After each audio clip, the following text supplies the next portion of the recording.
Indonesia में गाड़ियों की कीमतें कैसी हैं, कॉस्ट ऑफ लिविंग क्या है।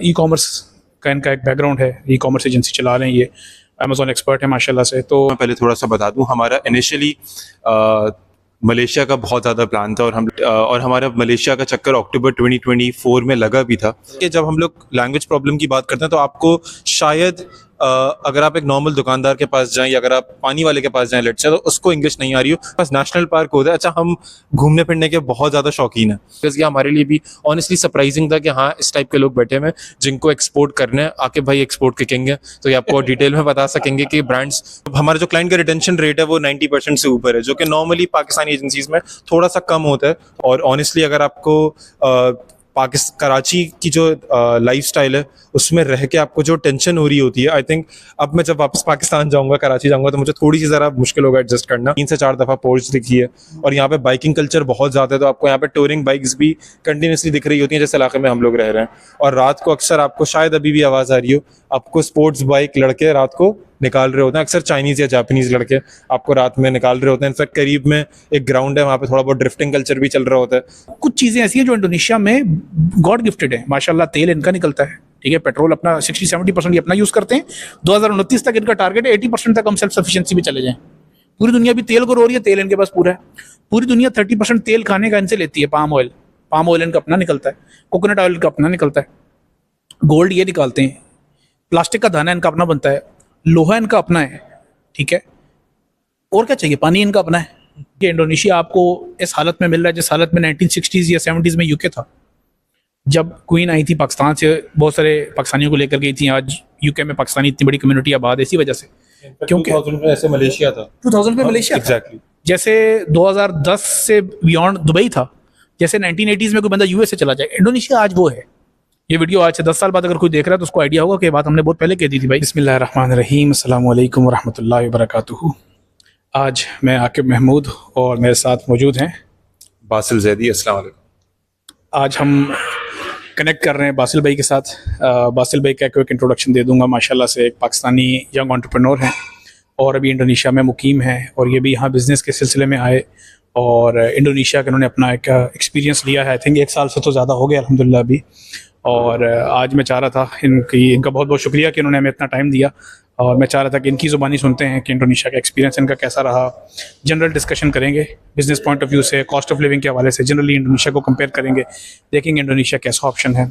और हमारी ज़ुबानी तो आप सुनते रहते हैं, आज हम कोशिश करेंगे कि बासिल भाई की ज़ुबानी समझते हैं और जानते हैं इनका एक्सपीरियंस कैसा रहा, इंडोनेशिया क्यों आए, इंडोनेशिया आकर कैसा लगा, और इसके अलावा जनरली इंडोनेशिया में गाड़ियों की कीमतें कैसी हैं, कॉस्ट ऑफ लिविंग क्या है। ई कॉमर्स का इनका एक बैकग्राउंड है, ई कॉमर्स एजेंसी चला रहे हैं, ये अमेज़ॉन एक्सपर्ट है माशाल्लाह से। तो as an Amazon expert, as an ecommerce agency owner, Indonesia में क्या फ्यूचर देखते हैं, जनरली इनका दुनिया को लेकर क्या पर्सपेक्टिव है, तो जानते हैं बासिल भाई की ज़ुबानी। बासिल भाई जी, ओवर टू यू सर।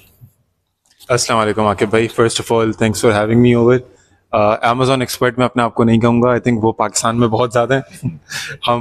हमारी बेसिकली अमेज़ॉन की एक छोटी सी मैनेजमेंट एजेंसी है और हम लोग अमेज़ॉन के ब्रांड्स को जो है वो हेल्प कर रहे होते हैं with management, with brand management.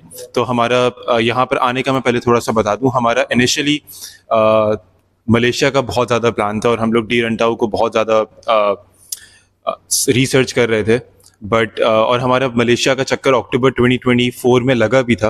But वहाँ पे कुछ लोगों से मुलाकात करके उन्होंने भी हमें आइडिया दिया कि यार ये एक लॉन्ग टर्म सोल्यूशन नहीं है, बिकॉज डी रंटाओ का एक छोटा सा प्रॉब्लम है कि आपको वो 6 महीने या 12 महीने तक के लिए वीज़ा देते हैं और उसके बाद अगर आपको एक्सटेंड करवाना है तो आपको री एंट्री करनी है। ये मैं डी रंटाओ एग्जैक्टली, और बिकॉज मैं अपनी वाइफ के साथ था तो मुझे थोड़ा सा एक लॉन्ग टर्म सोल्यूशन को मैं रिसर्च कर रहा था। बट मुझे वहाँ पे भी कुछ लोगों ने बताया कि यार आप इंडोनेशिया के ऑप्शन को एक्सप्लोर करें। मैं वापस आया तो मैंने अपनी रिसर्च करना स्टार्ट करी। उसी दौरान 1 आध महीने में मेरी आपसे मुलाकात हुई ऑनलाइन, तो उस पर फिर हमारी माशाल्लाह बात हुई गूगल मीटिंग के ऊपर, शायद 1.5-2 घंटे की मीटिंग हुई थी। तो उसने काफ़ी ज़्यादा पर्सपेक्टिव खोला कि ये भी एक बहुत अच्छा अपॉर्चुनिटी है जिसको एक्सप्लोर किया जा सकता है। और उसके बाद आई थिंक वो मीटिंग्स में काफ़ी ज़्यादा फॉलोअप रहा। आई थिंक मैं इनका सबसे लॉन्गेस्ट क्लाइंट हूँगा जिसने जितने ज़्यादा क्वेश्चंस पूछ सकते थे वो पूछे, बिकॉज हम काफ़ी ज़्यादा स्केप्टिकल होते हैं किसी भी बंदे को ट्रस्ट करते हुए honestly as Pakistanis. But thank you to Aqib भाई एंड रिजवान भाई for guiding us so well actually. तो उन्होंने बहुत डिटेल में हमें गाइड किया और एक एक चीज़ का जो भी हमारे दिमाग में क्वेश्चन थे उसको बहुत टू द पॉइंट जवाब दिया और रियलिस्टिक होके जो उनका एक्सपीरियंस उसको लेकर जवाब दिया। कुछ एक्सपीरियंस उन्होंने बताई भी कि यार इन चीज़ों का आपको ध्यान रखना है, लेट से आपको लैंग्वेज के इशू का आपको ध्यान रखना है, इतना ईजी नहीं है। मलेशिया के अंदर बहुत ज़्यादा इंग्लिश बोली जाती है, यहाँ पे शायद उतनी ज़्यादा नहीं बोली जाती। ऐसे ही उन्होंने दो चार चीज़ों के बारे में और बताया कि यार आप इसका भी जो है वो ध्यान रखना है। तो अल्लाह का शुक्र है, उसके बाद फिर हम लोगों ने पहला चक्कर अपना इन मई 2025 लगाया था और मैं 15 दिन के बाद वापस आया। उसके बाद फिर मैं अगस्त में प्रॉपर्ली अपनी वाइफ के साथ यहाँ पे जो है वो शिफ्ट हुआ और अभी मुझे 6 महीने यहाँ पर हो गए हैं। It has been a wonderful experience हर चीज़ को लेकर।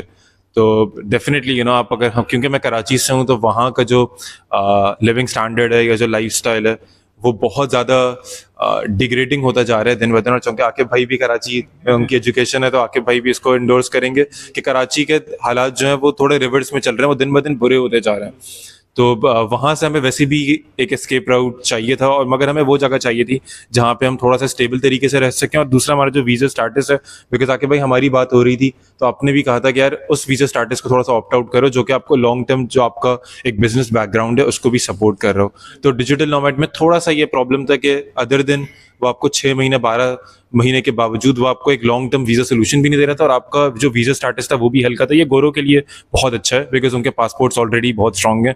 हमें थोड़ा सा लॉन्ग टर्म सोल्यूशन चाहिए था कि इन केस अगर हम लोग कोई लेट से यूएस या वेस्टर्न पासपोर्ट नहीं लेते, हमारे पास स्टिल एक बहुत अच्छा ऑप्शन हो, और हम जहाँ यहाँ पे जो 1.5-2 साल गुजारे हमारे पास एटलीस्ट वो वाला टाइम भी फ्रूटफुल हो। ऐसा नहीं हो कि हमने बस जो है उस टाइम को गुजार दिया फॉर द सेक कि हमें बस लाइफस्टाइल इंप्रूव करना है। तो ये जो है वो हमारा एक ब्रीफ इंट्रोडक्शन था। बासिल भाई, थैंक यू सो मच, आपने बड़ा अच्छा इंट्रोडक्शन कराया। मैं थोड़ा सा आपको बता दूं, बासिल भाई is one of those few people जिन्होंने हमें बहुत पहले, जब हम इंडोनेशिया आए थे अपने इंपोर्ट एक्सपोर्ट के कारोबार के लिए, तब से हमारे साथ राब्ते में हैं। और तब हमने कोई कंसल्टेंसी वगैरह नहीं बनाई हुई थी। तब हमारा दिन में सारा दिन इंपोर्ट एक्सपोर्ट के काम होते थे और शाम में हम बैठते थे और कोई ना कोई पाकिस्तान से हमारे दोस्त थे जो हमारे साथ राब्ते में रहते थे कि यार आप इंडोनेशिया गए, अपना एक्सपीरियंस शेयर करें। तो उस वक्त से हम कनेक्टेड हैं, और बिल्कुल यार हमारे लिए ये कोई बड़ी बात नहीं है कि आपने अगर फॉर द लॉन्गेस्ट टाइम आप अगर हमारे साथ रहे हैं डिस्कशन में। एक्चुअली हमारा फोकस पहले दिन से यही था कि यार कोई बंदा अगर इंडोनेशिया आना चाहता है, उसके लिए राइट चॉइस है तो वो यहाँ आए। अमूमन पाकिस्तान में एक बड़ा चैलेंज ये रहता है बासिल भाई कि लोगों के पास ना राइट गाइडलाइन देने वाला बंदा नहीं होता। तो पॉजिटिव्स दिखाने वाले बहुत सारे होते हैं, नेगेटिव्स दिखाने वाले नहीं होते। और पॉजिटिव्स दिखाने वाले भी कहीं ना कहीं कोई अपना मॉनिटरी इंटरेस्ट रख के बैठे होते हैं, तो उनको होता है कि यार अगला भले भाड़ में जाए, हमारे 2 पैसे बन जाए। तो हमने बस पहले दिन से ये कोशिश रखी कि यार ऐसा ना करें, ठीक है। एक बंदे के लिए अगर ये अच्छा ऑप्शन नहीं है तो उसको पहले दिन गाइड कर लिया जाए कि भाई आपने इधर नहीं आना, ये आपके लिए राइट चॉइस नहीं है। एनीवेज, आपके लिए एक इम्पॉर्टेंट डिसीजन था, आप आए यहाँ पर। मैं थोड़ा सा ये भी जानना चाहूँगा कि आप जो सोच कर आए इंडोनेशिया के बारे में, या जो हमने आपको बताया, जो आपने रिसर्च की, उससे क्या डिफरेंट निकला और क्या बिल्कुल वैसा ही निकला, और क्या इंडोनेशिया आने के बाद आपको लगा कि यार ये तो सोचा नहीं था, ये उससे अच्छा निकला? थोड़ा सा अपनी ज़ुबानी बताइएगा और बिल्कुल कैंडिड। बिल्कुल बिल्कुल। अच्छा, मैं ना आपको टाइमलाइन के लिहाज से लेकर चलूंगा। तो हम लोग जब यहाँ पर आए, जिस जगह पे हम लोग यहाँ पर आए, जकार्ता से करीब, तो इसने तो हमारी एक्सपेक्टेशन को एक्सीड कर लिया। बिकॉज हमारी जो इंडोनेशिया की रिसर्च थी वो बहुत ज़्यादा यूट्यूब देख के, डिफरेंट आइलैंड्स को देख के वो रिसर्च बनी हुई थी। बट जकार्ता को लेकर शायद हम थोड़ा सा और वो थे कि यार ये कोलालमपुर से के मुकाबले में रिलेटिवली थोड़ा सा हल्का है। बट जिस जगह पे हम लोग आए तो इसने तो हमारी एक्सपेक्टेशंस को बहुत ज़्यादा एक्सीड किया। एक चीज़ जो आपने हमें बताई भी नहीं थी, और ये हमने खुद फिगर आउट करी, कि यहाँ के जो लोग हैं वो honestly one of the most polite लोग हैं। हम लोग, मेरी वाइफ जो है वो अक्सर बात करती हैं कि बेटर है कि यहाँ पे बहुत ज़्यादा पाकिस्तानी ना आए, क्योंकि जो इनकी पोलाइटनेस है वो थोड़ी सी ज़रा रिजिड हो जाएगी हमारे साथ। तो बहुत ज़्यादा अच्छे लोग हैं, हमें उन्होंने बड़ा सरप्राइज़ किया। इनफैक्ट हमारा जब बिल्कुल पहले हम लोग आए थे तो हम लोगों ने एक एप्लीकेशन के थ्रू अपना अपार्टमेंट बुक कराया था, जहाँ पे थोड़े से प्रॉब्लम्स भी थे जो कि कभी कभार आ जाते हैं जब आप ऑनलाइन बुक कराते हैं। हाँ बिल्कुल। अच्छा, हम एग्जैक्टली हम लोगों ने ट्रैवलियो के थ्रू अपार्टमेंट बुक कराया था, और हम लोगों ने 1 मंथ की पेमेंट साथ में करी थी। अच्छा, मुझे कुछ लोगों ने बोला भी था कि यार आप 1 मंथ की पेमेंट साथ में नहीं करो, आप 1 हफ्ते की पेमेंट पहले कर दो और आप यहाँ पे आके एक्सप्लोर कर लो। बट मैं चूंकि अपनी वाइफ के साथ आ रहा था, मैं चाह रहा था कि थोड़ी सी स्टेबिलिटी हो, उसके बाद फिर हम लोग नेक्स्ट उसमें सोचें। तो वहाँ पे थोड़े से प्रॉब्लम्स थे। अपार्टमेंट लग रहा था कि यूज्ड है, प्रॉपर्ली क्लीन नहीं है। तो हमने फौरन जो है उनसे कोशिश की है कि कांटेक्ट करें, और अल्हम्दुलिल्लाह उन्होंने फिर आके उस मसले को जो है वो रिजॉल्व भी कर दिया। नेक्स्ट टाइम जो हम लोगों ने अपार्टमेंट बुक किया वो हम लोगों ने बिल्डिंग मैनेजमेंट के थ्रू ही बुक किया, जहाँ पे हमें काफ़ी ज़्यादा डिस्काउंटेड रेट्स मिले जो हमें ट्रैवलियो पे दिख रहे थे। आई थिंक उससे हमें 15-20% जो है वो कम मिला, बेटर फर्निश्ड अपार्टमेंट भी मिला। एस्टिमेट बता देंगे यार कितने में आपको मिल रहा था, और अभी जो आपने लिए वो कितने में? हाँ। अच्छा, हमें बीच वीडियो में बासिल भी जगह चेंज करनी पड़ गई। वो भी अभी जो आप बात कर रहे थे कि यार लोग बड़े अच्छे हैं, मैं समझता हूँ ये भी एक इम्पॉर्टेंट बात है जो बंदा मेंशन करे कि उस गार्ड को पता था कि अभी टाइम ख़त्म हो गया यहाँ पर, 9 बजे का टाइम था। 10 मिनट एक्स्ट्रा जो हम हाँ हम 9 बजे आए 9 बजे आए, हमने कहा वीडियो बनाते हैं, तो वो बेचारा 10-15 मिनट खड़ा रहा और फिर उसने कहा यार कि टाइम ख़त्म हो चुका है, प्लीज़ इस जगह से निकल जाएं। तो anyways not a bad experience. इससे भी पता चलता है कि यार देखो, अगर कोई चीज़ अगर आप उनकी मतलब की नहीं कर रहे तो बेचारे पोलाइटली खड़े ही रहते हैं, खामोश ही रहते हैं, स्माइल करते रहते हैं दूर से, कह रही खुद ही समझ जाए, खुद ही समझ जाए। एनीवेज हमने भी कहा उसको तंग नहीं करते, खैर है, जगह चेंज कर लेते हैं। तो अभी आते हैं अपनी बात के ऊपर। आप बात कर रहे थे कॉस्ट ऑफ लिविंग के ऊपर, आपने बताया आपका अपार्टमेंट का एक एक्सपीरियंस रहा। मैं थोड़ा सा क्लियर कर दूं, इंडोनेशिया के अंदर ना जो ट्रैवल के प्लेटफॉर्म्स हैं जो जहाँ से आप अपनी बुकिंग्स वगैरह कर सकते हैं, उसका नाम है ट्रैवल.io, ये मशहूर प्लेटफॉर्म्स हैं यहाँ के। तो उनमें अक्सर प्रॉपर्टीज़ ऐसी होती हैं कि जो पिक्चर्स में तो बहुत प्यारी होती हैं, जब नई दफ़ा नई प्रॉपर्टी उन्होंने लॉन्च की होती है तब की पिक्चर्स होती हैं, और अभी वो काफ़ी हद तक इस्तेमाल हो चुकी होती है। तो आपको करना ही होता है, जो हमारी तरफ से रिकमेंडेड भी होता है, कि आप जब भी दूसरे मुल्क में आएँ तो 2-4 दिन के लिए बुकिंग करें, ताकि एक दफ़ा आप आएँ, अगर वो खुदा न खास्ता अच्छा ऑप्शन नहीं निकलता तो आप उसको चेंज करा सकें। और जो आपने ट्रैवलियो से ही चाहे बुकिंग करें, उसमें एक ऑप्शन आता है शो यूनिट का। तो आप बुकिंग करने से पहले उनसे रिक्वेस्ट करें, वो आपको यूनिट दिखाएं, पसंद करें, उसके बाद आप उसको ले लें। लेकिन वट इफ़ आपने अगर बुकिंग कर ली 1 महीने के लिए और वो अच्छा नहीं निकला, तो फिर भी एक सपोर्ट प्रोवाइड करते हैं वो लोग, वो आपको आके साफ़ कर देते हैं जो आपके प्रॉब्लम सब साफ़ सफाई के हैं। अगर रिप्लेस करना है रिप्लेस कर देते हैं। तो मेरा भी कुछ स्वीट एंड बिटर एक्सपीरियंस रहा है ट्रैवलियो के साथ, लेकिन at the end of the day मैंने देखा है कि यार ये लोग लेन देन में सही हैं। अगर आपसे पैसे लिए हैं तो वापस कर देंगे, रिफंड कर देंगे, नया ऑप्शन निकाल के दे देंगे, एटलीस्ट बात करेंगे। ऑल्दो लैंग्वेज का एक चैलेंज रहता है, लेकिन फिर भी उनके पास इंग्लिश बोलने वाली सपोर्ट टीम भी होती है। लेकिन मैं चाहूँगा बासिल भी अपना एक्सपीरियंस थोड़ा तफसील में भी शेयर करें, तो पहले उनको क्या ऑप्शंस मिले, अभी उनके क्या रेंटल कॉस्ट है, थोड़ा सा लोगों को भी आइडिया। और ये भी बता दीजिएगा क्या ये सबसे महंगी जगह है या सस्ती जगह है, इससे सस्ते में जगह मिल सकती है नहीं मिल सकती, थोड़ा सा आप अपना एक्सपीरियंस शेयर करें, क्योंकि हमारी ज़ुबानी तो लोग सुनते रहते हैं, आपकी ज़ुबानी का एक बड़ा डिफरेंट इम्पैक्ट रहेगा। बिल्कुल। अच्छा, मैं थोड़ा सा बता दूं, हम लोग जब यहाँ पर आए थे तो हम लोगों ने ट्रैवलियो के थ्रू अपार्टमेंट बुक किया था। I think for a whole month वो अराउंड $450-460 का था। इनफैक्ट थोड़ा ज़्यादा था, आई थिंक 480-490 को टच करा विदाउट डिपॉजिट। और यहाँ पर आके फिर हमें थोड़ा सा अपार्टमेंट के अंदर प्रॉब्लम दिखी। हमने पूरे मंथ का ही बुक कर लिया था, बिकॉज हमें थोड़ी सी ज़रा स्टेबिलिटी चाहिए थी कि यार 1 महीना रुकेंगे, उसके बाद फिर देखेंगे क्या और ऑप्शंस को एक्सप्लोर कर सकते हैं। उसके ड्यूरिंग हमने ट्रैवलियो को ही वापस अप्रोच किया, उसकी कस्टमर सर्विस को। थोड़ा सा लेट थी, but I think in a week उन्होंने हमारी जो भी प्रॉब्लम्स थी उनको रिजॉल्व कर दिया था।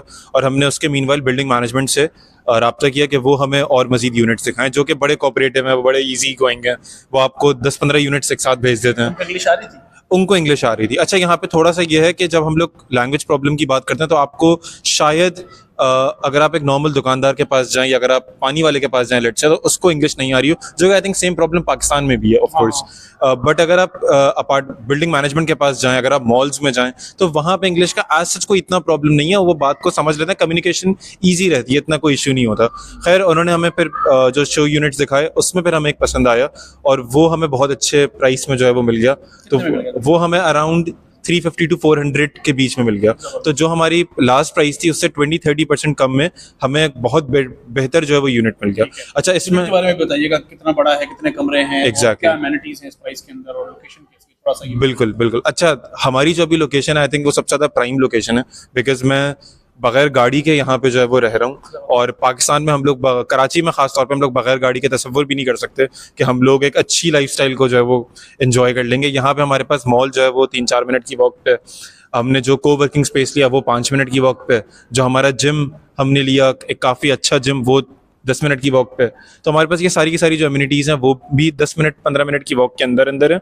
मगर उससे ज़्यादा इंपॉर्टेंटली अपार्टमेंट के अंदर ही आपके पास एक फुल साइज पूल है जो पीछे शायद आपको दिखे, और उसके अलावा एक प्रॉपर फिटनेस सेंटर है जो कि मैंने यूज़ नहीं किया क्योंकि मैं जिम नहीं कर रहा, बट नेवरदलेस आपके पास वो भी एक फैसिलिटी है।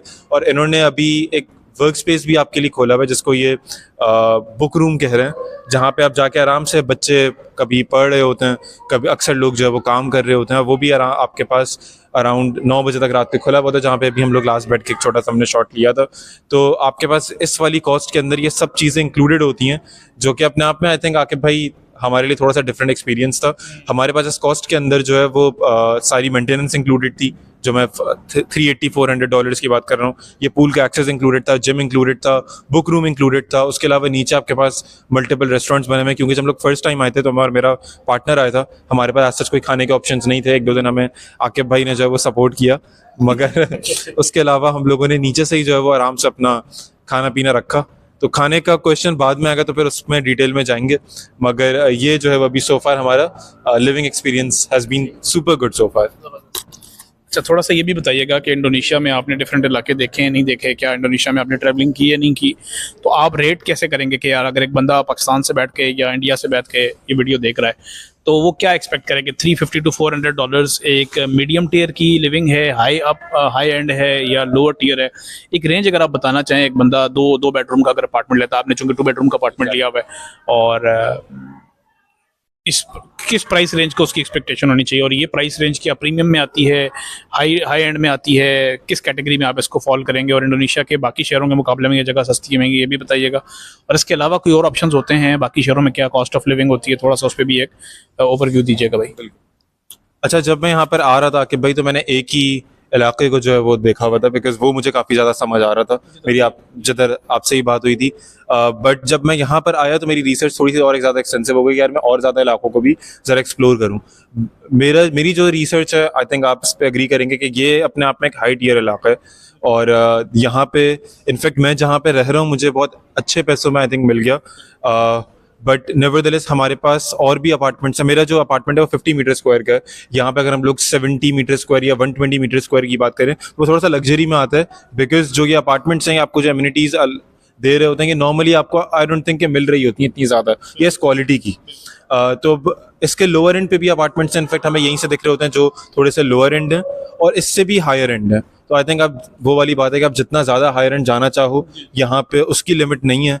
आपको अपार्टमेंट शायद $1500 $2000 पे भी आपको मिल रहा हो, आपको आई थिंक पेंट हाउसेस भी मिल रहे होते हैं। तो यहाँ पे तो आई थिंक लिमिट नहीं है कि आप जब जितना ज़्यादा खर्च करना चाहो आप उतना ज़्यादा खर्च कर सकते हो। बट हैविंग सेड दैट आपको घर जो है वो आई थिंक इससे ज़्यादा अच्छी कॉस्ट में मिल जाते हैं। बस घरों में थोड़ा सा प्रॉब्लम ये होता है कि वो आपसे डिमांड करते हैं कि आप लॉन्ग टर्म बुकिंग करो। आई थिंक आपको एटलीस्ट 6 months या आपको पूरे साल की जो है वो बुकिंग करनी है, जिसमें आपको शायद इसकी कॉस्ट आधी भी हो जाए या एटलीस्ट 30-40% तो आपके पास कम हो जाए एक सिमिलर लिविंग स्टैंडर्ड में। बट अपार्टमेंट हमें ज़्यादा सूट करता है बिकॉज आई थिंक आपके लिए बहुत ईजी होता है नेविगेट करना, और फिर हमारा कंटिन्यूसली थोड़ा बहुत ट्रैवलिंग का रहता है। हमें पता नहीं है कि हम कितने टाइम तक यहाँ पर हैं, कब जो है वो किसी और मुल्क में जाने की कोशिश कर रहे हैं। तो इसीलिए हमने चूज़ किया कि यार हम लोग मंथ टू मंथ चलें। वैसे मेरा जो अपार्टमेंट है क्वार्टरली बेसिस के ऊपर है, तो मुझे 3 महीने के साथ में देने होते हैं। बट बिकॉज मुझे पता है यार मुझे ये 2 दफ़ा लेट से 2 क्वार्टर्स पूरे करने हैं, उसके बाद मुझे मूव आउट करना है। और ये पूरा का पूरा फर्निश्ड अपार्टमेंट है बाय द वे। तो जो सेमी फर्निश्ड या अनफर्निश्ड अपार्टमेंट होते हैं आई थिंक वो तो डेफिनेटली इससे बहुत कम कॉस्ट है। इससे क्या मतलब है, क्या मतलब है? अच्छा, ये अच्छा क्वेश्चन है, क्योंकि फर्निश्ड में पाकिस्तान के अंदर मतलब बहुत डिफरेंट होता है। पाकिस्तान के अंदर मतलब ये होता है फर्निश्ड का कि आपके पास पेंट सही जो है वो हुआ हुआ है, पंखे वंखे आपके पास 2-4 लग गए। ये जो सेमी फर्निश्ड में आ रहा होता है पाकिस्तान वाला फर्निश्ड, यहाँ पर आपके पास फर्निश्ड में आपके पास बेड, तकिए, इनफैक्ट क्रॉकरी, आपके पास फ्रिज, आपके पास बंकर बेड, सोफ़ा, टेबल। तो ऐसा होता है कि आप बस जाओ और वहाँ पे जाके रहना शुरू कर दो। आई थिंक जो मैक्सिमम आपको ख़रीदना होता है वो क्रॉकरी होती है। हमने भी यहाँ पे आके जो चीज़ें ख़रीदी थी एक फर्निश्ड अपार्टमेंट में, वो क्रॉकरी थी और वो बेडशीट्स थी, पिलोज थे, वो वाली चीज़ें थी जो कि हम खुद चाह रहे थे कि यार ये हम अपना अलग से ही ले लें, बिकॉज वो यूज़ जो है वो यूज़ करना मज़ा नहीं आ रहा होता। बट उसके अलावा आपके पास इनफैक्ट सारी की सारी चीज़ें होती हैं। हम लोग जिस दूसरे टावर में जाके रुके थे, हम लोग सबसे पहली बार आए थे, जो कि एक बिल्कुल स्टूडियो अपार्टमेंट है 23 मीटर स्क्वायर का। आई थिंक वो तो आपको एक सिंगल बंदे को बहुत ही कम कॉस्ट में मिल जाता है। और आई थिंक बहुत सारे जो पाकिस्तानी भाई अकेले आते हैं वहाँ पे रहते भी हैं। और वहाँ पे भी ऐसा है कि अगर आप वहाँ पे जाओ तो आपको सिर्फ अपना सूटकेस लेकर जाना है। आज सच कुछ भी नहीं है, बिकॉज हम लोग वहाँ पे जाके 15 दिन इससे पहले रहे थे। तो आई थिंक बहुत अच्छा ऑप्शन है, बिकॉज जब आप आ रहे होते तो हमारे बैक ऑफ द माइंड ये बड़ा कंसर्न था, क्योंकि जब आप अपनी वाइफ के साथ आ रहे होते तो आपको 50 kg बहुत कम लग रहा होता है। तो आपको लग रहा होता है कि यार मुझे बहुत ज़्यादा सामान लेकर आना है, या अगर मैं वहाँ पर पहुँचूंगा तो मुझे इनिशियली अच्छा खासा अमाउंट इन्वेस्ट करना है। तो अब चूंकि हमें यहाँ पे 6 महीने हो गए, तब हमारा गोल है कि हम लोग जो नेक्स्ट अपार्टमेंट लें वो अगर अनफर्निश्ड भी मिल जाए फॉर अ होल ईयर अच्छी प्राइस पे, तो हम उसको अवेल डेफिनेटली कर सकते हैं। बट स्टार्ट के अंदर आई थिंक सबसे बेटर ऑप्शन आपके पास फर्निश्ड होता है, बिकॉज आपकी बहुत सारी चीज़ें बहुत आसान हो जाती हैं। अच्छा, मैं इसको कैसे कंक्लूड करूं कि अगर आप कोई बंदा यहाँ आ रहा है तो वो यहाँ आए छोटी बुकिंग करके, शुरू में 2-4 दिन 5 दिन की, ताकि उसकी रिस्क कम हो जाए। अगर वो जगह अच्छी ना निकले तो वो भले उसको अवॉइड करे, फिर भले 1 महीने के लिए ले ले, वो कोई अपार्टमेंट कॉम्प्लेक्स है, कोई रेजिडेंशियल कॉम्प्लेक्स है, वहाँ पर ले ले। उसके बाद उसको लॉन्ग टर्म के लिए 6 महीने साल की बुकिंग पर ही रहना चाहिए, भले वो फर्निश ले या अनफर्निश, जो अच्छी डील मिल रही है। क्योंकि यहाँ पर ना अच्छी डील से मतलब ये है कि अगर आप एक अपार्टमेंट का लेट से 1 लाख रुपया रेंट पे कर रहे हैं मंथली में, तो आप ईयरली में जाएंगे तो वो 1 लाख से 80,000 70,000 तक गिर सकता है।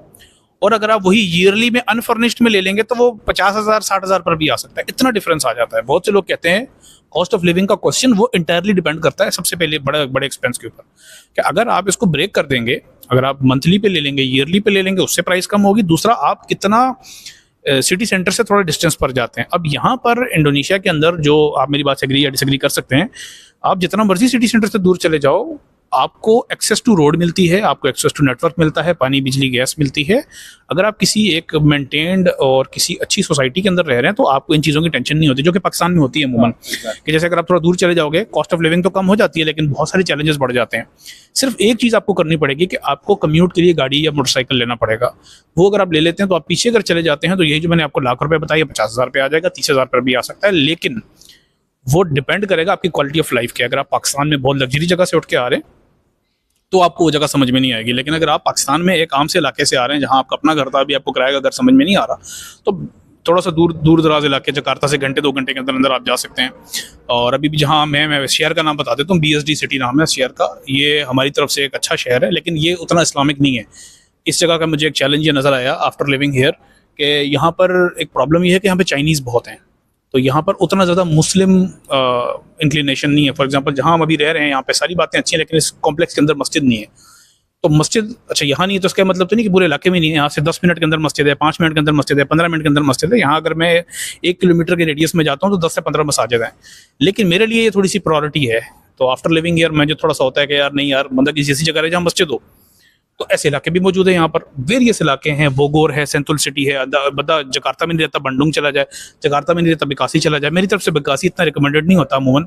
जो जकार्ता के बिल्कुल करीब करीब वाले इलाके हैं ना, वो मेरे लिए रिकमेंडेड नहीं है, क्योंकि वहाँ पर अमूमन ना आबादी बहुत ज़्यादा है, तेज़ी से आबादी फैली है, तो वो उतने वेल मेंटेन नहीं है। जब भी यहाँ बारिशें होती हैं, पानी खड़ा होता है, मतलब बारिशें तो यहाँ समझे रोज़ ही होती है। और 2-3 महीने साल में ऐसे हैं, जनवरी फरवरी मार्च या दिसंबर जनवरी फरवरी, जहाँ पर बहुत ज़्यादा बारिशें होती हैं। तो एक पाकिस्तान वाला चैलेंज नहीं है यहाँ पर बारिशों वाला, जो अमूमन हमें कराची में देखने को मिलता है कि बारिश हो गई अब तो सभी खत्म हो गया। यहाँ पर इतना चैलेंज नहीं है, लेकिन फिर भी मेरे नज़दीक ये एक इनकन्वीनियंस है। इंसान जब एक मुल्क से निकलता है, दूसरे मुल्क जाता है, तो वो ये सोच के जाता है कि यार चलो मुझे क्वालिटी ऑफ लाइफ मिलेगी। तो आपने कोई ऐसा इलाका चूज़ कर लिया जो मशहूर है यार, जहाँ पर पानी खड़ा होता है, तो आप वहाँ ना जाएँ। आपके पास पहले दिन ऑप्शन होता है। आप किसी अच्छी, जिस तरह सेंट्रल सिटी की मैंने मिसाल दी, अगर आप एक दफ़ा भी वहाँ चले जाएंगे, आपको वो जगह इतनी पसंद आएगी। पहाड़ों के बीच में उन्होंने खूबसूरत सोसाइटी बनाई हुई है। बंडुंग शहर बहुत प्यारा है। बंडुंग के अंदर डिफरेंट इलाके हैं। अगर आप लिम्बंग चले जाएंगे, चिविडी चले जाएँ, हैरान हो जाएंगे। इतनी खूबसूरत ब्यूटी और इतनी वेल मेंटेन्ड, इतना इंफ्रास्ट्रक्चर वहाँ पर उन्होंने दिया हुआ है, इंसान सोच नहीं सकता। तो मैं चाहूँगा थोड़ा सा आप अपना ये भी एक्सपीरियंस शेयर करें इंडोनेशिया में। आपने जो बाकी शहर देखे, वहाँ पर आपको कैसा एक्सपीरियंस मिला, और उसके बाद हम थोड़ा सा बात करेंगे बिजनेस पॉइंट ऑफ व्यू से, कि बिजनेस पॉइंट ऑफ व्यू से आप इस कंट्री को कैसे रेट करते हैं। अच्छा आकिब भाई, मैं आपको थोड़ा सा बताऊं, जब मैं यहाँ पर आया था ना, तो हमारा एक गोल था कि हमें बाली जाना है, बिकॉज यहाँ का बाली बड़ा मशहूर है और आई थिंक डिजिटल नोमैड्स के लिए एक बिल्कुल डिजिटल हब बन चुका है। तो हमारा अभी तक इत्तेफाक हुआ नहीं बाली जाने का, बट मेरा 2 डिफरेंट जगहों पे जाने का इत्तेफाक हुआ है। मैं वो लाजमी शेयर करना चाहूँगा। एक बांडुंग से आगे जो आपने चिविडी नाम लिया, वहाँ पे हमारा जाने का इत्तेफाक हुआ, और आई थिंक वो, बल्कि सबसे पहले हमारा बगोर जाने का इत्तेफाक हुआ। एक मज़े की चीज़ ये है कि यहाँ हमारे अपार्टमेंट से पीछे जो बगोर की पहाड़ियाँ दिख रही होती हैं, तो हम लोग एक सुबह वैसे ही उठे, हमने कहा कि यार ये पहाड़ियाँ अच्छी लग रही हैं, चलते हैं यहाँ पे। हमने आकिब भाई गोजेक बुक करी, कैब बुक करी, और वो हमें 1 घंटे की ड्राइव पे, आप समझ लें कराची से हैदराबाद एक गोजेक की राइड। हाँ, कराची हैदराबाद नहीं है, ये होगा समझे आप सफूरा से चले गए क्लिफ्टन। हाँ, विद इन सिटी। हाँ, एग्जैक्टली बांडुंग आपके पास उतना दूर है। अच्छा, ये तकरीबन 1.5 से 1.25 घंटे की ड्राइव है, राइट। मगर हमारे पास पहली गोजेक ही आ गई, हम उसमें बैठे, हम चले गए। तो फिर हमने वहाँ पे जाके बॉटनिकल गार्डन हो गया, तमन सफारी है, वहाँ पे 2-4 चीज़ों को जाके एक्सप्लोर किया। तो हम थोड़ा सा हैरान हो गए कि यार ये इतनी सारी चीज़ें आपके पास इतनी कन्वीनियंस से मिल रही हैं। तो चूंकि हम कराची से आ रहे हैं, तो कराची में ये वाली चीज़ें नहीं होती। तमन सफारी क्या है? अच्छा, तमन सफारी, ये बहुत अच्छा क्वेश्चन है। हमारे पास यहाँ पे ना सॉर्ट ऑफ जैसे आपके पास नेशनल पार्क होता है। अच्छा, हम घूमने फिरने के बहुत ज़्यादा शौकीन हैं, और जो भी करीब करीब जगह होती है, हमारी कोशिश है कि यार वो कम बजट में, तो हम सबसे पहले उसको एक्सप्लोर कर लें, इसके बाद जाके हम ज़्यादा बजट जो है वो खर्च करके कहीं आगे पीछे जाएं। तो हमने सबसे पहले करीब करीब की जगह निकाली। मुझे आकिब भाई ने भी रिकमेंड किया था कि तमन सफारी जाना। तमन सफारी में हमारे पास ये सीन था कि हम लोग अपनी गाड़ी बुक करिए, आप अपनी गाड़ी में जाएं और आपको जैसे नेशनल पार्क में आपको आगे पीछे जानवर दिख रहे होते हैं, आप किसी को खाना खिला रहे हैं, कहीं आप शेरों को जाके खाना खिला रहे हैं, और सारी की सारी एथिकल सेंचुरीज हैं जिसका शायद कुछ लोगों को उस पर भी इंश्योर करें कि एथिकल सेंचुरीज में ही जाएं, बट नेवरदलेस वो अपने आप में बहुत अच्छा एक्सपीरियंस था। बांडुंग में मैं कहूँगा कि sir one of the most beautiful places ever. हमारा पाकिस्तान भी बहुत घूमना फिरना हुआ है, पाकिस्तान के नॉर्दर्न एरियाज में भी बहुत घूमना फिरना हुआ है। पाकिस्तान में एक प्रॉब्लम हर कोई सेकंड करेगा, और आप तो वहाँ के हैं ही, कि अगर आप किसी बहुत खूबसूरत जगह पे चले जाएं तो आप इंटरनेट को एक्सेस नहीं कर सकते, और अगर आप इंटरनेट एक्सेस कर रहे हैं तो वो जगह खूबसूरत नहीं है। तो थोड़ा सा ये इन्वर्सली प्रोपोर्शनल पाकिस्तान में मसला होता है। यहाँ पे हम जहाँ पर जाकर बैठे तो वहाँ पे सबसे अच्छी बात कि हमारे पास 5G इंटरनेट आ रहा था, तो हम लोग बहुत इजी हो गए थे कि यार हम लोग 1-2 दिन यहाँ पे रुकेंगे तो काम इम्पैक्ट नहीं होगा, बिकॉज हम लोग वीकडेज को ही अपनी ट्रैवलिंग जो है वो कर रहे थे। अच्छा, उसके अलावा कि भाई मैं एक और चीज़ बताना चाहूँगा, हमारा रिसेंटली जाना हुआ यहाँ पे 1000 आइलैंड्स के नाम से मल्टीपल आइलैंड्स बने हुए, जकार्ता से आप बोट राइड लेकर जाते हैं। कितना दूर है सिटी से? सिटी सेंटर से आई थिंक 1.5 घंटे की बोट राइड है वंस अगेन। यानी कि विद इन कराची रहते हुए जब सफर करते हैं उसके एग्जैक्टली बराबर है, एग्जैक्टली नहीं है। तो हम यहाँ से पोर्ट पे पहुंचना थोड़ा सा ज़रा 1.5-2 घंटे का सफर है, उसके बाद 1-1.5 घंटे का एक और सफर है। बट आप समझ लें आप डीप सी में जा रहे हैं, आप डीप ओशन में जाके एक आइलैंड पे जा रहे हैं जो कि बहुत ही छोटा सा आइलैंड है, बट और तो आपको महसूस हो रहा है कि यार आप लिटरली आप बीच समंदर में हो, और वहाँ पे जाके हमें एक्सपीरियंस हो स्कूबा डाइविंग का। तो आई थिंक वो हर किसी की एक टू डू लिस्ट में होता है कि यार हमें स्काई डाइविंग करनी है, स्कूबा डाइविंग करनी है, तो वो हमने आपके 6 महीने के अंदर अल्हम्दुलिल्लाह वो एक चीज़ को अचीव कर लिया। हम लोग स्काई डाइविंग को फिगर आउट कर रहे हैं कि यार वो स्कूबा डाइविंग के बारे में और भी बताइएगा, आपका कैसा एक्सपीरियंस रहा? अच्छा क्या कॉस्टिंग रही? लोग सोचते होंगे it might cost an arm and a leg. How is it like in Indonesia? अच्छा, हमें हमेशा से था कि यार ये बहुत महंगी होगी। वैसे इंडोनेशिया में कुछ स्पॉट्स ऐसे हैं जो कि one of the most beautiful और रिचेस्ट मरीन लाइफ के आ रहे हैं, राजा अम्पत हो गया और ऐसे ही थोड़ा सा आगे जाकर हो गया जहाँ पे हमारा जाना नहीं हुआ, बट हम उसको कंटिन्यूसली रिसर्च कर रहे थे, और हम लोग कोमोडो आइलैंड्स और नुसा पेनिडन सबको रिसर्च कर रहे थे कि यार हमें कोई ऐसी जगह पे जाना है जो कि हम लोग इंशाल्लाह ताला आगे प्लान वहाँ का कर रहे हैं। बट हम लोग यहाँ पर पहुँचे तो बीचेस ने तो हमें थोड़ा सा ज़्यादा परेशानी कर दी कि यार इतने खूबसूरत बीचेस हैं, और हम जब बात हो रही थी किसी और से तो वो बता रहे थे यार बाली में भी आपके पास यही बीचेस हैं, बट आप ये सोचें कि हमारे पास वो बीचेस एक्सक्लूसिव थे। तो आके भाई आप समझ लें कि 15 लोग थे उस पूरे आइलैंड के ऊपर, उनमें से एक हम थे, और पूरा आइलैंड आपको जो है वो मिला हुआ था, और उन आइलैंड्स के अंदर आपके पास इन्फिनिटी पूल्स थे, jet skiing, you name it, आपके पास सारी की सारी वाटर एक्टिविटीज थी। और स्कूबा डाइविंग का भी ये सीन था कि हमारे पास अराउंड आई थिंक $70-80 की स्कूबा डाइविंग आ रही थी। और जी एग्जैक्टली, 70-80 और इसमें एक और चीज़ ये कि अगर आप स्कूबा सर्टिफाइड हैं तो आपके पास $30-40 में आ रही थी। तो मी बीइंग मी, मैंने उनसे बोलना चाहा कि मैं स्कूबा डाइविंग का सर्टिफाइड हूँ तो आप मुझे पानी में उतार दें, तो उन्होंने कहा आपको अगर आप सर्टिफाइड हैं तो आप सर्टिफिकेट दिखाएं, जो मेरे पास ऑफ कोर्स नहीं था बिकॉज मैं सर्टिफाइड नहीं हूँ। तो उन्होंने फिर कहा कि आप बेटर है कि आप किसी ट्रेनर के साथ ही जाएं, तो मैंने मेरी वाइफ ने स्कूबा डाइविंग करी। अच्छा ये कि जो 2 लोग आए थे स्कूबा डाइविंग के जो सॉर्ट ऑफ ट्रेनर्स थे बहुत ही ज़्यादा हेल्पफुल थे, but I think one of the best experiences of my life. हमने जो मरीन लाइफ को एक्सप्लोर किया, जकार्ता से 1.5 घंटा दूर आपको बहुत ही रिच मरीन लाइफ जो है वो मिल रही थी, तो आई थिंक वो अपने आप में एक ऐसा एक्सपीरियंस है जो कि आपको एक लाइफ टाइम मेमोरी जो है वो बन जाते हैं। ये पूरा एक्सपीरियंस आपने कितने दिन में लिया और क्या कॉस्ट है? अच्छा, ये बहुत अच्छा क्वेश्चन है। हमारे पास जो कॉस्ट आई, ये एक प्राइवेट आइलैंड है बाय द वे, और ये प्राइवेट रिजॉर्ट भी था बाय द वे, तो आप कहीं भी जाएं, और जो व्यूज़ थे वो अगर आप सीपा आइलैंड को सर्च करेंगे तो आपको उन व्यूज़ का थोड़ा सा आइडिया होगा कि मैं किन व्यूज़ की बात कर रहा हूँ। हमें जो टोटल आके भाई पड़ा वो हमें आई थिंक 2 लोगों का ये वाला टूर 3 दिन 2 रातों का $600 का पड़ा। तो आपको एक सॉर्ट ऑफ हवाई आइलैंड्स या इस टाइप के मज़े आपको जो है वो यहाँ पर मिले, और आई थिंक 2-4 गोरे कपल्स भी आए हुए थे उसको एंजॉय करने के लिए, और बिल्कुल ऐसा एक्सपीरियंस जो कि आपको पता लग रहा है कि ये इंतहाई एक्सक्लूसिव है। बाय द वे इसमें आके भाई 3 दिन के हाई एंड रेस्टोरेंट के बुफेज भी शामिल हैं, इसमें हाई एंड नाश्ता भी ब्रेकफास्ट भी शामिल है, बोट राइड्स भी शामिल हैं, जेट स्की। एग्जैक्टली इसमें आपके पास हर चीज़ शामिल है। ये $600-700 में मैं scuba diving, jet ski, canoe, you name it, मैं सब कुछ चीज़ें जो है वो एंजॉय करके आ रहा हूँ, कर चुका हूँ मैं। ओ भाई, तो ये भी बड़ा जो है वो ज़बरदस्त एक्सपीरियंस रहा। अच्छा भाई, अभी आपने जो 2 बातें बताई हैं ना, एक तो आपने कहा जी मैं तमन सफारी करने गया, शेरों को खाना खिलाना, जानवरों को, इसके लिए लोग जाते हैं नैरोबी, कीनिया, साउथ अफ्रीका, एक कंट्री की फ्लाइट लेते हैं, वीज़ा लेते हैं, वहाँ जाकर होटल बुक करते हैं। आपने मजाक बनाया हुआ, आप कह रहे हैं मैं गया 2 घंटे दूर एक कैब बुक की और वहाँ जाके मैं करके आ गया। दूसरा आपने कहा जी मैं ये एक्सपीरियंस लेने, इसके लिए लोग मालदीव्स जाते हैं, इसके लिए लोग बाली के दूर दराज के आइलैंड्स, आपने हवाई का बताया, वो भी आप करके आ गए।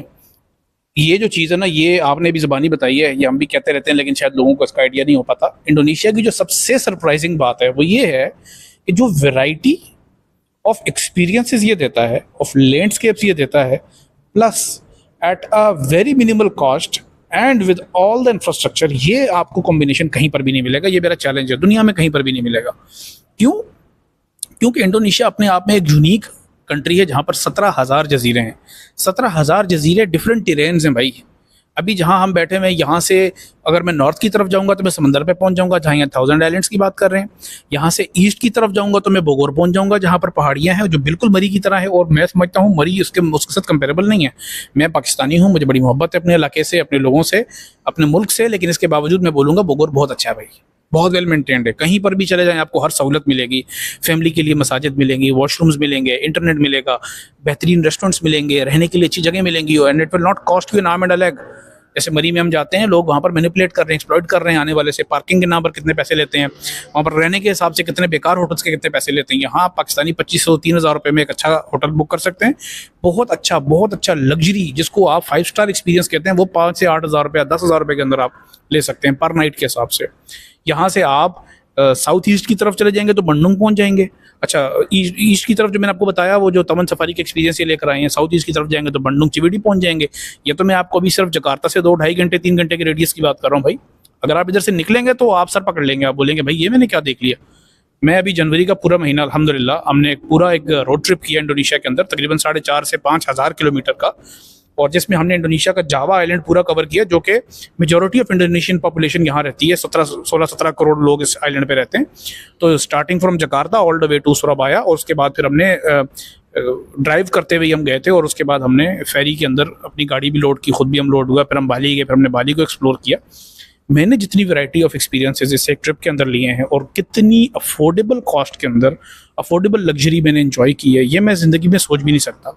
5 स्टार होटल्स जिनके अपने प्राइवेट बीचेस हैं, मैं छोटे मोटे की बात नहीं कर रहा, विंडम की बात कर रहा हूँ, जो one of the best in the world है, उसके मैं 5 स्टार होटल में, लिटरली 5 स्टार होटल में ठहरा हूँ, और मुझे पाकिस्तानी कोई 7-8 हज़ार रुपये का पड़ा है। और क्या खाना, मैं सोच भी नहीं सकता। इंडोनेशिया में मैं नाश्ते में जो ना हलवा पूरी खा रहा हूँ, मैं पराठे खा रहा हूँ, मैंने खाने में वहाँ पर दाल मंगाई, हत्ता कि वो ऑब्वियसली इसके एक्सपर्ट नहीं थे, लेकिन मेरी तो एक ख्वाहिश रहती है ना दाल खाए बंदा, तो लेकिन मुझे बहुत मज़ा आया, बहुत ही यूनिक एक्सपीरियंस था। मतलब मैं शायद ज़िंदगी में कभी ना भूल पाऊँ। और सिर्फ एक जगह नहीं, मल्टीपल जगहों पे 4 स्टार 5 स्टार होटल पाकिस्तान में। मैं आपको बता रहा हूँ, एक आम आदमी, एक मिडिल क्लास तबके का आदमी या अपर मिडिल क्लास के अंदर, वो 5 स्टार होटल्स में जाकर याशी मारने का सोच नहीं सकता। वो अपर क्लास के लिए एक उन्होंने रखी हुई। लेकिन इंडोनेशिया ने इस चीज़ में हैरान किया कि यार इतनी कम कॉस्ट में कैसे मैनेज करते हैं। उसकी वजह यह है बासिल भाई, यहाँ पर इनकी आबादी बहुत ज़्यादा है। जिस ट्रिप में आप गए वो ट्रिप रोज़ बुक होती है, वो खाली नहीं जाती होगी। ऑक्यूपेंसी रेट बहुत अच्छा है, ये मैंने खुद भी स्टडी किया। मैंने कहा यार इतने सस्ते में कैसे दे रहे हैं। अब आपने यार $600 में यार लाइफ टाइम का एक्सपीरियंस ले लिया यार। लोग हज़ारों डॉलर खर्च करके एक एक्सपीरियंस के लिए। $600 is for 2 people, right? 2 people, $300 पर पर्सन। ठीक है, तो लोग इसमें आप सिर्फ फ्लाइट ही लगा दें, इससे ज़्यादा की बनेगी। ठीक है, तो पाकिस्तान के अंदर भी अगर आप ट्रिप करने निकलेंगे, इससे ज़्यादा खर्चा करके आ जाएंगे आप।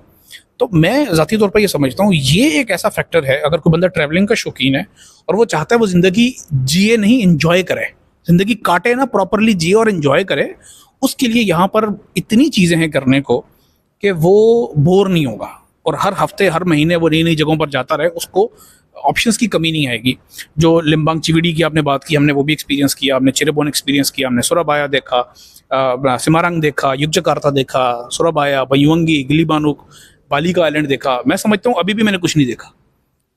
मैं इतना ट्रिप करने के बाद भी बासिल भाई मैं आपको बता रहा हूँ, अब मेरा प्लान ये है कि मैं हर शहर के लिए 10 दिन निकाल के जाऊँ।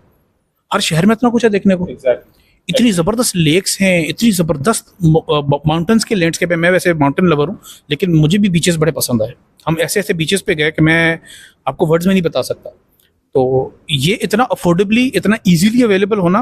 मैं खुद पाकिस्तान में नॉर्दर्न एरिया से बिलोंग करता हूँ। मेरे अपने डिस्ट्रिक्ट में नारायण कागान और इतनी खूबसूरत खूबसूरत जगह हैं जहाँ पूरी दुनिया देखने जाती है। मैं आपको बता रहा हूँ, मैं खुद भी अभी लास्ट टाइम जब पाकिस्तान में था, मैं एक इलाके में गया जहाँ पर दरिया के किनारे, हम ऊपर पहाड़ी होती है, पहाड़ी से नीचे उतर के दरिया के पास हम जाते हैं वहाँ बारबेक्यू वगैरह करने के लिए। वहाँ मैं बैठा हुआ तो मेरे जैज़ के सिग्नल ही नहीं आ रहे। थोड़ी देर बाद देखा तो मुझे इंडोनेशियन सिम के प्रमोशनल मैसेजेस आ रहे हैं। मैंने कहा यार टेलीकॉम सेल यहाँ चल रही है मानसेरा में, पाकिस्तान में और वहाँ पर टेलीकॉम सेल के सिग्नल आ रहे हैं, जैज़ के नहीं आ रहे। तो नेटवर्क, मैं तो खैर सबसे बड़ा जो मैं इस बात को कंक्लूड करूँगा, हैरान हुआ हूँ इस चीज़ के ऊपर कि रोडें और नेटवर्क वो नहीं बंद हुआ बॉस। जिधर मर्जी चला जाओ।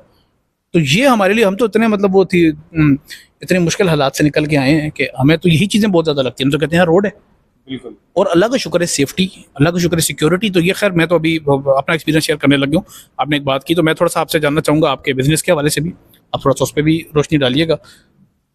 अच्छा आकिब भाई, बिफोर बिजनेस में थोड़ा सा ज़रा एक्सटेंशन दे दूं आपकी इस बात पे, क्योंकि हम लोग भी कराची टू इस्लामाबाद जब रोड ट्रैवल करते हैं तो हमारा भी $300-400 इतना लग जाता है। हमने इस्लामाबाद के टूर में भी $400-500 पर पर्सन जब 4 लड़के गए तब भी उड़ाए हैं।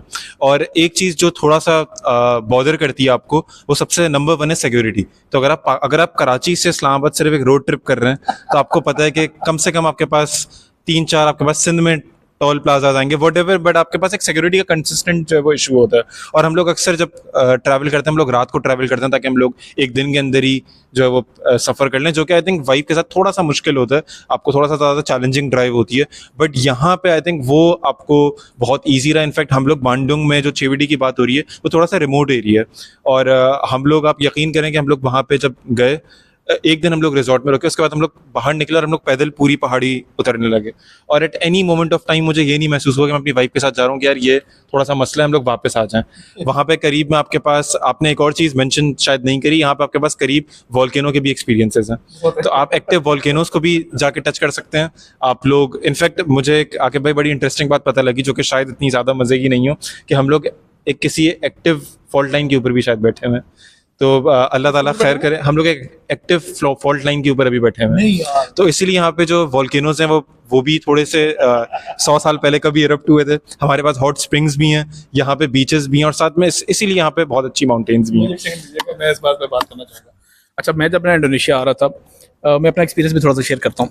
तो मैंने ये स्टडी किया था, मैंने कहा यार कि यहाँ पर तो मतलब मर जाएंगे यार। मुझे एक दोस्त ने भी कहा अबे तू मर जाएगा, वहाँ वोल्केनो फटते हैं, वहाँ ये होता है वो होता है। मैंने कहा यार होता तो ऐसे ही कह रहा है। अच्छा, मैं बेसिकली मानसेरा से हूँ ना, तो हमने 2005 का अर्थक्वेक देखा है। तो इस्लामाबाद से लेकर मानसेरा तक का, कश्मीर तक का पूरा बेल्ट ये रेड बेल्ट में आता है, रेड जोन में आता है। तो टेक्निकली किसी को इस्लामाबाद में भी नहीं रहना चाहिए, क्योंकि इस्लामाबाद में ऑलरेडी आ चुका है अर्थक्वेक, प्रूवन है, आज से ज़्यादा नहीं 20 साल हुए हैं, हमने तो अपनी लाइफ में देखा है। तो मैंने एनालिसिस किया, मैंने कहा यार चलो ठीक है, पॉसिबिलिटी ऑफ मी खुदा ना खास्ता किसी हादसे का शिकार होता हूँ तो वो तो पाकिस्तान में भी हो सकता हूँ, और वो यहाँ भी हो सकता हूँ। फिर मैंने यहाँ ना मैप किया, आप भी चेक कीजिएगा। इंडोनेशिया के अंदर कुछ जगह हॉटस्पॉट है, जो आपने बताया ना फॉल्ट लाइन, वो तो पूरे इंडोनेशिया के अंदर, इस पूरे रीजन के अंदर है, क्योंकि ये आइलैंड कंट्रीज है ना, इधर तो है ये। इधर का जो सबसे खतरनाक आइलैंड्स हैं, जिधर मैं ना कभी जाऊँ ना आपको जाने का मशवरा दूँ, वो सुलावेसी के अंदर, सेंट्रल सुलावेसी का जो पार्ट है। मैं आपको जाने से मना करूंगा, वैसे मेरा काम है वहाँ पर, मैं जाऊंगा अभी भी मैं होकर आया हूँ साउथ सुलावेसी से, इतना कोई खतरनाक नहीं है, लेकिन वो हमेशा प्रोन रहता है फ्लड्स में। मैं कोशिश करूंगा मैं स्क्रीन पे चला के दिखा सकूं उसकी ज्योग्राफिकल लोकेशन, आप देख लेंगे ना, इधर भी पानी, इधर भी पानी, ऊपर भी पानी, तो वहाँ फ्लड्स नहीं आएंगे तो कहाँ आएंगे? बात सही। अच्छा, और वहाँ अर्थक्वेक भी आएगा। और अभी मैं एक बात और करता हूँ, इंडोनेशिया की गिनती के 3-4 आइलैंड है जहाँ आपने बचना है। सुमात्रा के बिल्कुल नॉर्थ पे जाके आचे का आप आखिरी कोना देखें, अभी रिसेंटली भी वहाँ फ्लड्स थे, मैं स्क्रीन पे भी चलाने की कोशिश करूंगा, जहाँ 3 तरफ पानी है भाईजान, फ्लड्स आएंगे, वहाँ पर ना जाएं आप। क्या जरूरत है आपको एज अ फॉरनर वहाँ जाने की? आप आए यहाँ जकार्ता में रुकें, आप आए जकार्ता के करीब शहरों में रुकें, बंडुंग में रुकें, सुराबाया में जाएं, वहाँ इतना ज़्यादा वो नेचुरल कोई मसले मसाइल नहीं है। एनीवेज, मैं भी वॉल्केनोज में क्यों, मैं भी थोड़ी देर में बताता हूँ उसका। आकिब भाई मैं बस एक चीज़ ऐड कर दूं, ऑफ कोर्स ये ज्योग्राफी की क्लास नहीं है, मगर ये ना रिंग ऑफ फायर में भी आ रहा है, यहाँ पे एक इनविजिबल लाइन है, वॉलेस लाइन, जिसको शायद कोई सर्च भी कर सकता है। उसके लेफ्ट की तरफ जो आपके पास वाइल्ड लाइफ है वो बिल्कुल डिफरेंट है, और राइट की तरफ वाइल्ड लाइफ बिल्कुल डिफरेंट है, और मोर इंपॉर्टेंटली लेफ्ट की मरीन लाइफ डिफरेंट है, राइट की मरीन लाइफ डिफरेंट है। तो हम चूंकि थोड़ा सा इसके लवर्स हैं, और ये चीज़ आपको नॉर्मली मिलती नहीं है, ये वो एक्सपीरियंसेस हैं जो कि आप सिर्फ नेशनल ज्योग्राफिक के ऊपर देखते हैं ऑनेस्टली, और आपका ड्रीम होता है कि यार मैं कभी इसको एक्सपीरियंस करूँ। और हमारे एक बहुत अच्छे दोस्त हैं जो अभी लोम्बोक आइलैंड के अंदर हैं, और वो अभी यही चीज़ को जाके जब एक्सप्लोर कर रहे हैं, सुपर सर्टिफाइड भी वो 5 दिन के अंदर बन गए। तो आई थिंक अगर कोई नेचर लवर है तो आई थिंक इससे अच्छी जगह आपको कहीं भी आई डोंट थिंक मिलेगी। इनफैक्ट अगर आप थोड़े से भी नॉलेज रखने वाले हैं ज्योग्राफी की, तो एक स्पीशी होती है कोमोडो ड्रैगन, वो यहाँ पे कोमोडो आइलैंड है, वो सिर्फ इंडोनेशिया में पाया जाता है। One of the most venomous snakes Indonesia के कुछ आइलैंड्स में पाए जाते हैं, जो ऑफ कोर्स यहाँ पे नहीं है, बट वो भी यहाँ पर पाए जाते हैं। यहाँ पे वेल साइटिंग से लेके आके भाई शार्क साइटिंग सारी की सारी यहाँ पर होती हैं। तो आई नो कि ये ज्योग्राफी की क्लास नहीं है, बट आई थिंक अगर कोई नेचर लवर है, कोई एडवेंचर लवर है, तो यहाँ पे अगर आप आके सेटल हो रहे हैं, तो आई थिंक आप एक लाइफ टाइम में तो इसको एक्सप्लोर नहीं कर सकते, बट आप यहाँ पे वो चीज़ें देख सकते हैं जो कि शायद हम कभी सोच भी नहीं सकते कि हम लोग ये कभी एक्सपीरियंस करेंगे, तो ये वो वाले एक्सपीरियंसेस हैं। अच्छा, मैं अब चाहूँगा कि एक बात करके उसके बाद ना ट्रैवल से हट के ज़रा बिजनेस के वाले से भी बात करें और रेजिडेंस के वाले से भी। लेकिन मैं एक चीज़ मेंशन करना चाहूँगा, मैं जब इंडोनेशिया नहीं आया था तो मैं सोचता था वोल्केनो का जब कोई नाम लेते हैं ना तो मैं सोचता हूँ कि अभी मैं जा रहा हूँ, सामने पहाड़ है, उसके ऊपर से ऐसे लावा निकलता हुआ नजर आ रहा है और हमारे पास थोड़ा सा टाइम है, वो लावा निकल के फटेगा तो हमें भागना है, क्योंकि मूवीज़ में देखा होता है, कार्टून्स में देखा होता है। अभी क्या हुआ, हम लोग थे आई थिंक बंडुंग में थे, चीवीडी के करीब। तो एक दिन हम लोगों ने एक जगह निकाली, बड़ी खूबसूरत वाइट लेक नाम है उसका, एग्जैक्टली नाम मेरे ज़हन से निकल गया। तो हमने निकाली और गाड़ी हम चलने लग गए, चलते गए ऊपर टॉप पे पहुंचे। बहुत ही खूबसूरत रास्ता, इतना खूबसूरत कि मैं हैरान हो गया। इतने ऊपर हम आ गए कि वहाँ पे सांस सही से नहीं आ रही थी और चढ़े जा रहे हैं पहाड़ी, खूबसूरत रास्ते, बहुत खूबसूरत। मैं मतलब आई कुड नॉट बिलीव कि यार इतने खूबसूरत रास्ते यहाँ मौजूद हैं। मुझे पाकिस्तान के नॉर्दर्न एरियाज की याद आ गई। ऊपर टॉप पे पहुंचे तो खूबसूरत वाइट झील है, बहुत खूबसूरत, और वहां सामने से धुआं निकल रहा है। तो ऊपर उन्होंने एक बोर्ड लगाया हुआ कि यहाँ 15 मिनट से ज्यादा नहीं रुकना।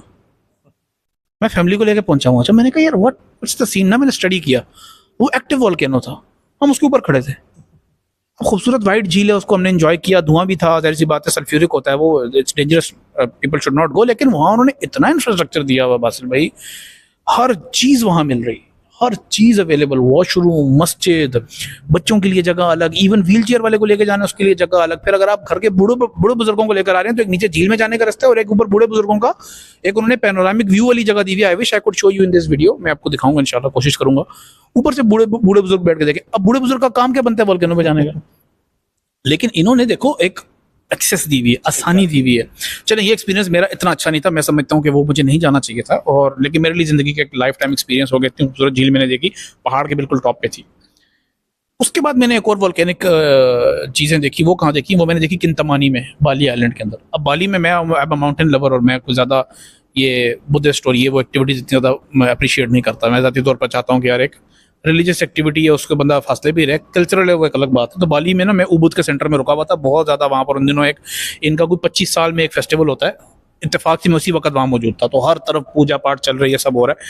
तो मैं तंग हुआ, मैं वहाँ से नॉर्थ में चला गया, किंतामानी। फासिल भाई वहाँ पहुँचा तो दूर से ही देखा था कि एक झील है, लेकिन जब वहाँ पहुँचा ना मैं हैरान हो गया यार, इतना इंफ्रास्ट्रक्चर, इतना खूबसूरत सेटअप, इतनी ज़बरदस्त रेस्टोरेंट्स, इतने ज़बरदस्त वहाँ पर होटल्स, और क्या व्यूज़, और at the fraction of cost यार। पाकिस्तानी 5,000-8,000 रुपये में आप इतने खूबसूरत विलाज में रह रहे हो, जहाँ आप जैसे कमरे में बैठे हुए हो तो नीचे आपको झील दिख रही है, सामने एक पहाड़ है। मैंने रात को बैठ के स्टडी किया, पता नहीं 20 साल पहले, 25 साल पहले वहाँ पर एक वोल्केनिक इरप्शन हुई थी, या शायद 100 साल पहले हुई थी, मैं अब एग्जैक्टली भूल रहा हूँ। 1912 में हुई थी आई गेस।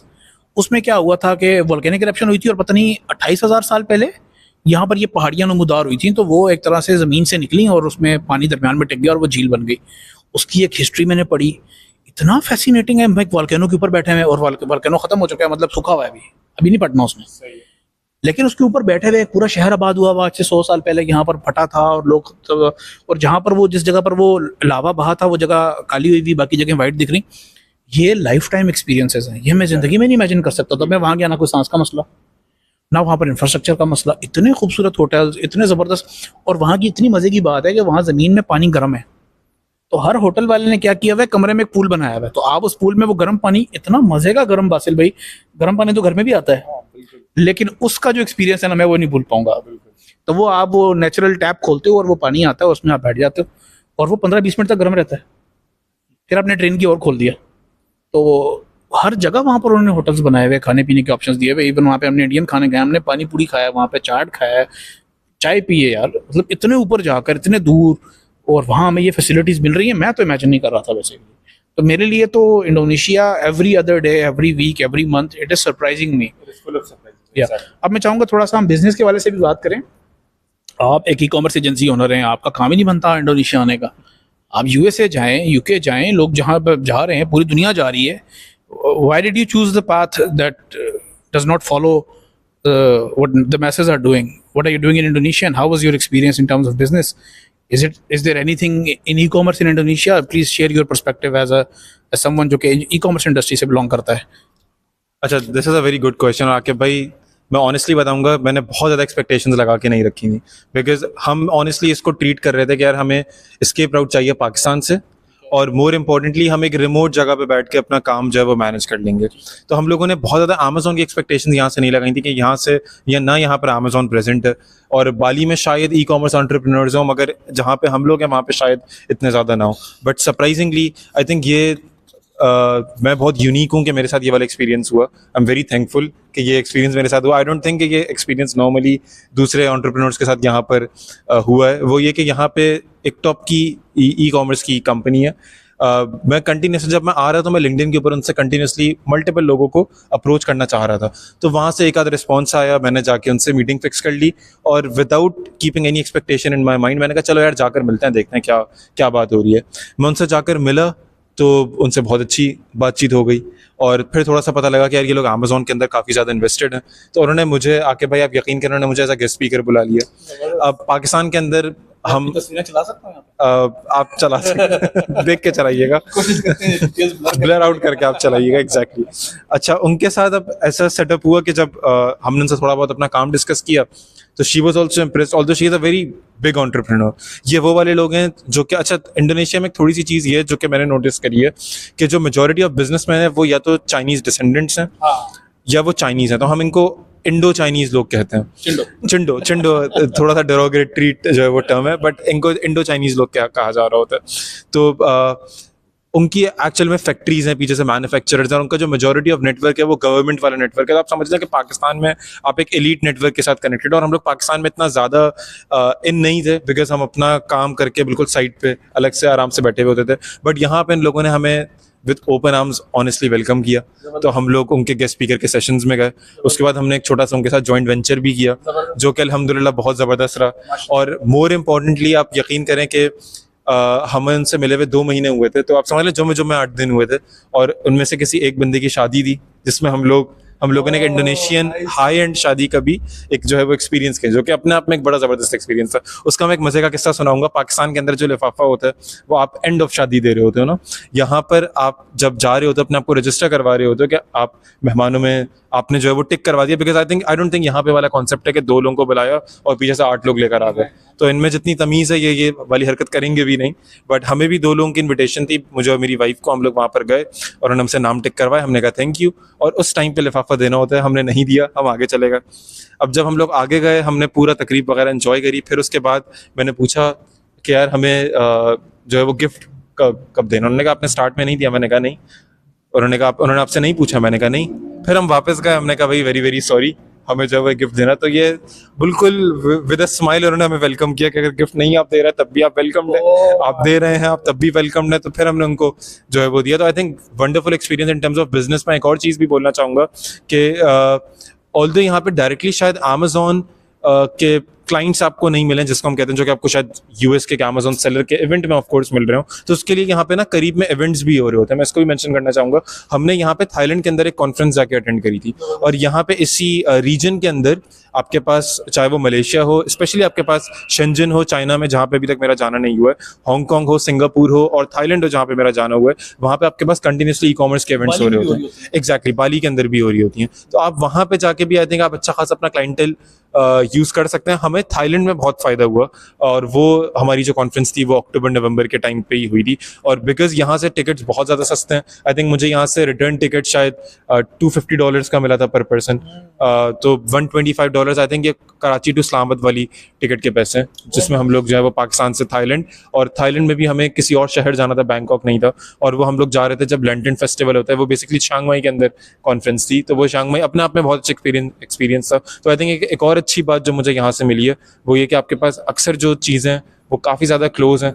तो हमारा नेक्स्ट प्लान शेंजन का, एक और चीज़ मैं बिज़नेस को लेकर मेंशन करना चाहूँगा कि हमारे पास कुछ B2B पार्टनर्स भी यहाँ पर कनेक्टेड हुए हैं, जो कि ख़ुद भी डिजिटल नोमैड्स, या आप कह सकते हैं कि वो भी जो वीज़ा टाइप हमारे उसी में ही वो आए हुए हैं, एजेंसी ओनर्स हैं बेसिकली। तो उनसे हमारी बहुत अच्छी बातचीत हुई, पता लगा कि वो शॉपिफाई के बड़े क्लाइंट्स को हैंडल कर रहे हैं और उनको अमेजोन के लिए एक अच्छा थर्ड पार्टी वेंडर चाहिए। तो हमारा उनके साथ भी बहुत अच्छा कॉन्ट्रैक्ट हो गया। इनफैक्ट मेरी आकिब भाई और उनसे मुलाकात भी हुई है, तो आपको ऐसे भी बहुत सारे अच्छे लोग मिल सकते हैं। ऑनेस्टली थोड़ा सा ज़रा किस्मत की बात है आकिब भाई, इसकी तो बात है डेफिनेटली। बट आप अगर आप अच्छे से आउटरीच करो तो डेफिनेटली यहाँ पर वो वाले लोग मौजूद हैं। एक और मैं एक्स्ट्रा पॉइंट ऐड करना चाहूँगा, यहाँ पे ना ट्रेड एक्सपोज भी हो रहे होते हैं।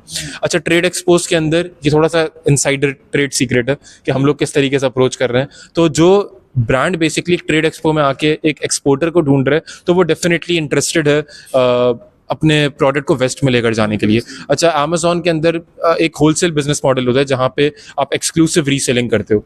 तो इवन दो अगर वो अपना ब्रांड खुद पैसे लगा के नहीं लेकर जाना चाह रहा, बट बिकॉज वो एक डिस्ट्रीब्यूटर को चाह रहे अपने से अटैच करना, तो दैट डेफिनेटली मीन्स कि वो ओपन होगा कि अगर आप उसको कोई पार्टनरशिप की प्रोपोजिशन ऑफर करो। तो हमें वहाँ पर एक ब्रांड जो है वो मिला जो कि यहाँ पे एक्स एडिडास का मैन्युफैक्चरर था। मैं और ज़्यादा डिटेल्स में नहीं जाऊँगा डेफिनेटली, बट आई थिंक ये इसलिए ताकि लोगों को अच्छा आइडिया हो सके, बिकॉज ये हमारे लिए भी ऑनेस्टली सरप्राइजिंग था कि हाँ इस टाइप के लोग बैठे हुए हैं जिनको एक्सपोर्ट करना है। आके भाई एक्सपोर्ट के किंग हैं, तो ये आपको डिटेल में बता सकेंगे कि ब्रांड्स क्यों नहीं एक्सपोर्ट कर पा रहे, जो कि शायद मलेशिया और थाईलैंड के ब्रांड्स कर रहे हैं। आई थिंक एक मेजर प्रॉब्लम इनका लैंग्वेज का प्रॉब्लम है, और दूसरा जहाँ तक मुझे पता लगा ये इस रीजन के अंदर जब ये बेचना है तो ये इतना बड़ा रीजन है जिसमें एशियन कंट्रीज आ जाते हैं कि सॉर्ट ऑफ इनकी प्लेट्स फुल हो जाती हैं। ये उसके बाद इनका गोल ही नहीं होता कि हमें यूएस में जाकर बेचना है या यूके में जाकर बेचना है। कुछ ब्रांड्स का होता है और वो इतने बड़े ब्रांड्स हैं कि अभी तक हम उनको अप्रोच कर नहीं पाए हैं। ये मैं $1 बिलियन ब्रांड्स की बात कर रहा हूँ आके भाई, बट डेफिनेटली मैं ये बोलूँगा कि यहाँ पे पोटेंशियल इन टर्म्स ऑफ जो सोर्सिंग और मैन्युफैक्चरिंग है वो तो बहुत ज़्यादा है। बिकॉज मैं आकिब भाई के साथ भी मुझे ट्रेड एक्सपोज को विजिट करने का इत्तेफाक हुआ, और आई थिंक वहाँ पे मल्टीपल ऐसी अपॉर्चुनिटीज़ थी जो कि वो वाली प्रोडक्ट्स थी जो कि आप एटसी के ऊपर सेल कर सकते हो, अमेजोन के ऊपर भी सेल कर सकते हो, मास में वो जो है वो प्रोड्यूस हो रही हैं, और विद टेरिफ्स एंड ऑल जो भी अमेजोन की स्पेस में उनको आइडिया है कि चीज़ें थोड़ी सी जो वो टेक्निकल होती जा रही हैं विद चाइना सोर्सिंग। तो अगर आपके पास कोई ऐसी चीज़ें मिल रही हैं जिसको आप सिंपल प्राइवेट लेबल नहीं, आप इनफैक्ट थोड़ा सा ज़रा वैल्यू एडिशन करके अगर आप एक ब्रांड बना सकते हो, तो आपके पास डेफिनेटली यहाँ पे वो इंग्रेडिएंट्स भी हैं, वो चीज़ें भी हैं जिनको आप यूज़ करके एक अच्छी मैन्युफैक्चरिंग लाइन जो है वो स्टैब्लिश कर सकते हो। जबरदस्त। फासिल भाई आपने बड़ा अच्छा एक ओवरव्यू दिया है, और असल में आपकी ज़ुबानी ना ये चीज़ बहुत मैटर करती है, क्योंकि आपने ना प्रैक्टिकली खुद करके देखा है। क्योंकि कई दफ़ा हम भी अगर कोई चीज़ कहते हैं हमें तो आइडिया है यहाँ पर पोटेंशियल बहुत बड़ा है, लेकिन अमूमन लोग यही उससे एक्सपेक्ट कर रहे होते हैं कि यार कहीं ना कहीं हमें इस चीज़ का इतना इन डेप्थ आइडिया नहीं है। फासिल भाई आपने बड़ा अच्छा किया, एक ओवरव्यू बताया ई कॉमर्स के हवाले से। मैं आपको थोड़ा सा बता दूँ, इंडोनेशिया के अंदर ना जो मैं एक उसको समराइज़ करूँ कि अमेजोन की स्पेस के अंदर ई कॉमर्स के अंदर पोटेंशियल कहाँ है। नंबर 1 देखें, पाकिस्तान के अंदर हमें बड़े लकी हैं कि हमें सनी अली साहब, साकिब अजहर साहब, इनेबलर्स, एक्सट्रीम कॉमर्स, इस तरीके के मल्टीपल कंपनीज आई हैं जिन्होंने एक मार्केट क्रिएट की है। देखें, Amazon virtual assistants, Amazon agencies कोई अपने आप में एक बहुत एस्टैब्लिश बिजनेस नहीं था, ये बनाया गया और बहुत अच्छा बनाया गया। और पाकिस्तान में आपको गली गली कुचा कुचा अमेजोन की एजेंसीज, ई कॉमर्स की एजेंसीज, डिजिटल मार्केटिंग एजेंसीज किसी वजह से मिलती हैं कि एक मार्केट क्रिएट की गई। मैं आप इसके बेनिफिशियरीज हैं, हज़ारों लोग और हैं पाकिस्तान में जिसके बेनिफिशियरीज हैं, हज़ारों लोगों की ज़िंदगियां बनी इससे। मैं समझता हूँ इंडोनेशिया भी उसमें हमारी उस रेस में हमसे पीछे है। 2018 में जहाँ पाकिस्तान था, आज इंडोनेशिया वहाँ पर है। तो यहाँ पर एक तो लोगों को जनरली अवेयरनेस ही नहीं है कि वो अमेजोन पे बेच सकें। जैसे 2018 में पाकिस्तान में लोग सोचते थे हैं यूएसए में अमेजोन पे मैं बेच सकता हूँ, तो वो लीगल एक फ्रेमवर्क है, एक दिमाग में एक बैरियर है जो क्रॉस नहीं हुआ हुआ। तो यहाँ पर आप या आप जैसे लोग, उनको सबसे बड़ा बेनिफिट ये है, जैसे मैं अपने बारे में कहता हूँ, ये बात मैं आपके बारे में नहीं कहूँगा, कि हम अंधों में काना राजा हैं। यहाँ पर हम आए, हम जैसा और कोई है नहीं, इसलिए हमें बेनिफिट है। जिस दिन हम जैसा कोई और आ जाएगा, हमारा बेनिफिट खत्म हो जाएगा। इसी तरीके से आपको भी सबसे बड़ा बेनिफिट यहाँ पर ये है कि अगर आप किसी के पास जाते हैं तो शायद आप पहले बंदे होंगे, वो बोलेगा हैं Amazon I can sell, what's the proposal. जब आप उसको कॉस्टिंग देते हैं, और पाकिस्तान में माशाल्लाह हम इतनी कम कॉस्ट में चीज़ें मैनेज कर रहे हैं, तो वो हैरान हो जाता है कि इतनी कम कॉस्ट में मैं एक दूसरी मार्केट में चला जाता हूँ। देखें, आप पता है कंपनीज ना हज़ारों 10-10, 20-20 बंदों की टीम बनाती हैं, ठीक है, और हज़ारों लाखों डॉलर खर्च करती हैं किसी नई मार्केट में एंटर होने के लिए। अगर आप उनको अमेजोन के थ्रू एक एंट्री दे रहे हैं किसी कंट्री के अंदर, उसकी सेटअप कॉस्ट 10-20 हज़ार डॉलर है। कंपनीज, बड़ी कंपनीज के लिए कोई बड़े बजट नहीं होते, और 10-20 हज़ार डॉलर में कोई एक एजेंसी बड़े सुकून से काम करती है, इन्वेंट्री के पैसे शामिल करके, टेस्टिंग शामिल करके वो बड़े अच्छे तरीके से मैनेज कर सकती है। एक तो बेनिफिट ये वाला है। दूसरा बेनिफिट ये वाला है बासिल भाई कि आपने जो भी बात की कि ऐसी कंपनीज जो एक्सपोर्ट के लिए फोकस्ड हैं, वो एक्सपो में आके पैसे लगा रही हैं। जाहिर सी बात है, एक्सपो में कोई भी छोटा मोटा स्टॉल भी 3-4 हज़ार डॉलर का होता है, तो वो एक्सपोर्ट मार्केटिंग के अंदर एक पैसा बजट लेकर बैठी हुई होती हैं। उनको जब आप एक प्रपोजल देते हैं कि मैं आपकी प्रोडक्ट को अमेजोन के ऊपर यूएस मार्केट में सेल करके दे सकता हूँ, तो वो उसको कंसिडर करती हैं। तो ये वो वाली मार्केटिंग होती है जो इस वक्त दुनिया में कहीं पर भी चलेगी। क्योंकि अमेजोन के एजेंसी ओनर्स जब टारगेट कर रहे होते हैं, वो लिंक्डइन पे बैठ के बाकी ऐसे ब्रांड्स को, ऐसे अमेजोन सेलर्स को टारगेट कर रहे होते हैं जो ऑलरेडी अमेजोन पे बेच रहे हैं। हम इस बात को भूल जाते हैं कि अगर लाखों प्रोडक्ट्स अमेजोन पर बिक रही हैं तो लाखों प्रोडक्ट्स अमेजोन में नहीं बिक रही जिनका पोटेंशियल है, जो बिक सकती हैं, तो उनको मार्केट में लाया जाए। तो वो वाली मार्केट है जिसको आप टारगेट कर रहे हैं। बाकी एक एलिमेंट ऐसा है जो मैं ज़रूर डिस्कस करना चाहूँगा यहाँ पर, वो ये है कि एक नसीब का एलिमेंट है। जिस तरह आपने कहा, मैं समझता हूँ इस्लाम में ना हमें बड़ी क्लियर डायरेक्शन दी हुई है कि अगर आपने अपना नसीब बेहतर करना है तो 3-4 चीज़ें होती हैं। शादी का कहा जाता है, सदका करने का कहा जाता है, दुआ का कहा जाता है। एक चीज़ उसमें होती है हिजरत। जब आप हिजरत करते हैं, अपना घर छोड़ते हैं, ठीक है, आप अपने इलाका छोड़ते हैं, तो एक तो सनी अली साहब की ज़ुबानी, आप एक सर्वाइवल मोड में चले जाते हैं। जब आप सर्वाइवल मोड में होते हैं तो जाहिर सी बात है, यू डू एक्स्ट्रा एफर्ट्स। आप लकड़ हजम पत्थर हजम हो जाते हैं। आप कहते हैं अब मैंने कुछ भी करना है, मैंने I have to make it, I have to be successful, there is no other option. एक तो वो वजह होती है। दूसरी वजह होती है कि आप अपना नसीब बढ़ाते हो, ठीक है। अब आप आए, अब आपने बात की, प्राइमरली आप जिस कंपनी का बता रहे हैं, जो पीछे से फैक्ट्री ओनर्स हैं, अभी वो इंडोनेशिया के अंदर नामी ग्रामी हैं, सबसे बड़ा नाम मेरा ख्याल है वही है, सबसे बड़ी यहाँ की एजेंसी है जिसके साथ आप कोलैबोरेट करके बैठे हुए हैं। आपको उस तक पहुँचना इन अ कम्पिटिटिव अमेजोन मार्केट बड़ा मुश्किल था कि पूरा इंडोनेशिया भरा हुआ है अमेजोन एजेंसी से, वो कंपनी तो हाथ ही ना आती। आप पाकिस्तान की नंबर 1 एजेंसी उठा के देख लें, कोई भी बाहर से आने वाला बंदा उससे काम नहीं कर सकता। लेकिन इंडोनेशिया के अंदर आपको आसानी कैसे हुई? एक तो आपने हिजरत की, दूसरा फर्स्ट मूवर बने। बहुत सारे और अमेजोन के लोग हैं जो कि इंडोनेशिया आ भी जाते हैं तो उनको एक्सेस नहीं मिलेगी, ऐसी बात है, आपने फ़ायदा ले लिया है।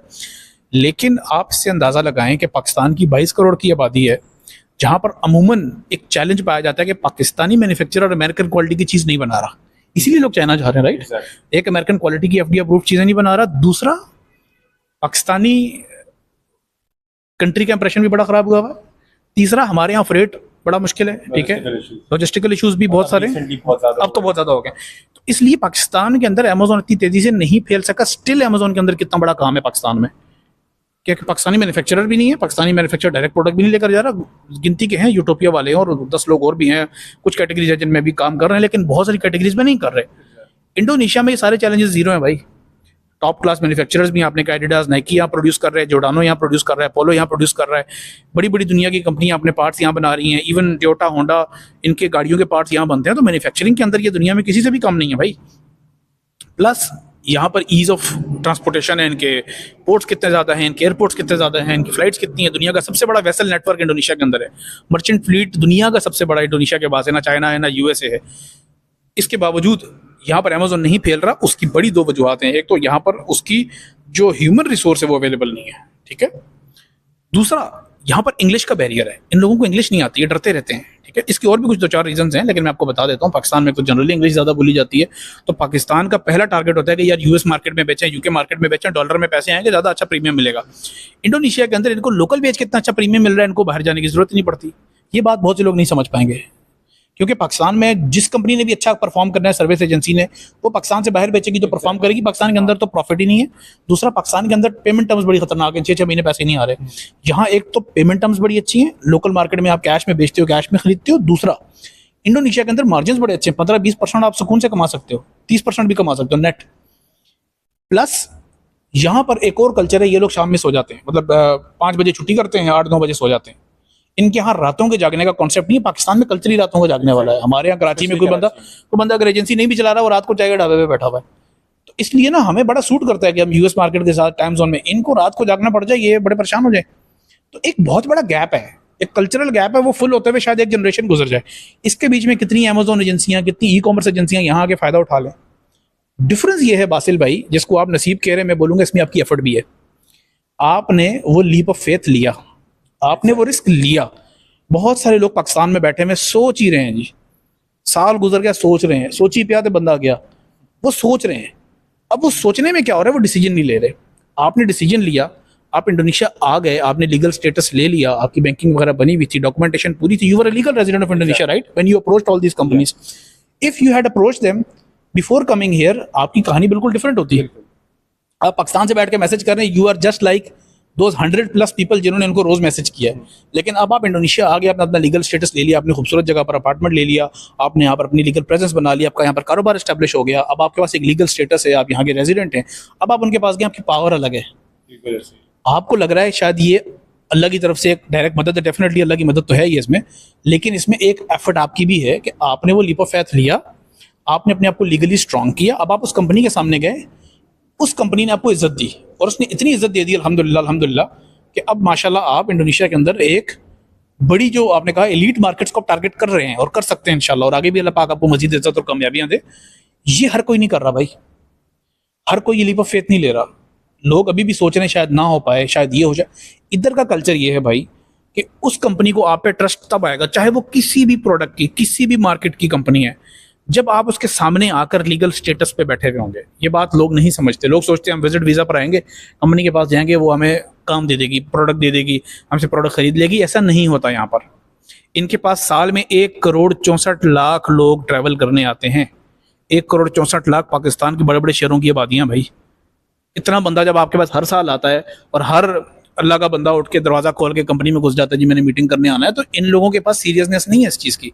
ये इसको सीरियस नहीं लेते कि हर दूसरे दिन कोई बंदा आ जाता है तो बोलें जी ठीक है जी हम आपको एंटरटेन करेंगे। नहीं, एक बंदा आया, उसने अपने स्टेक्स डाले, उसने कहा भाईजान मेरी यहाँ पे कंपनी है, मैं यहाँ बेस करता हूँ, I have decided that Indonesia is my destination, I want to service the companies in Indonesia, I want to give products, buy products, give service, buy service from these companies, then it shows your seriousness.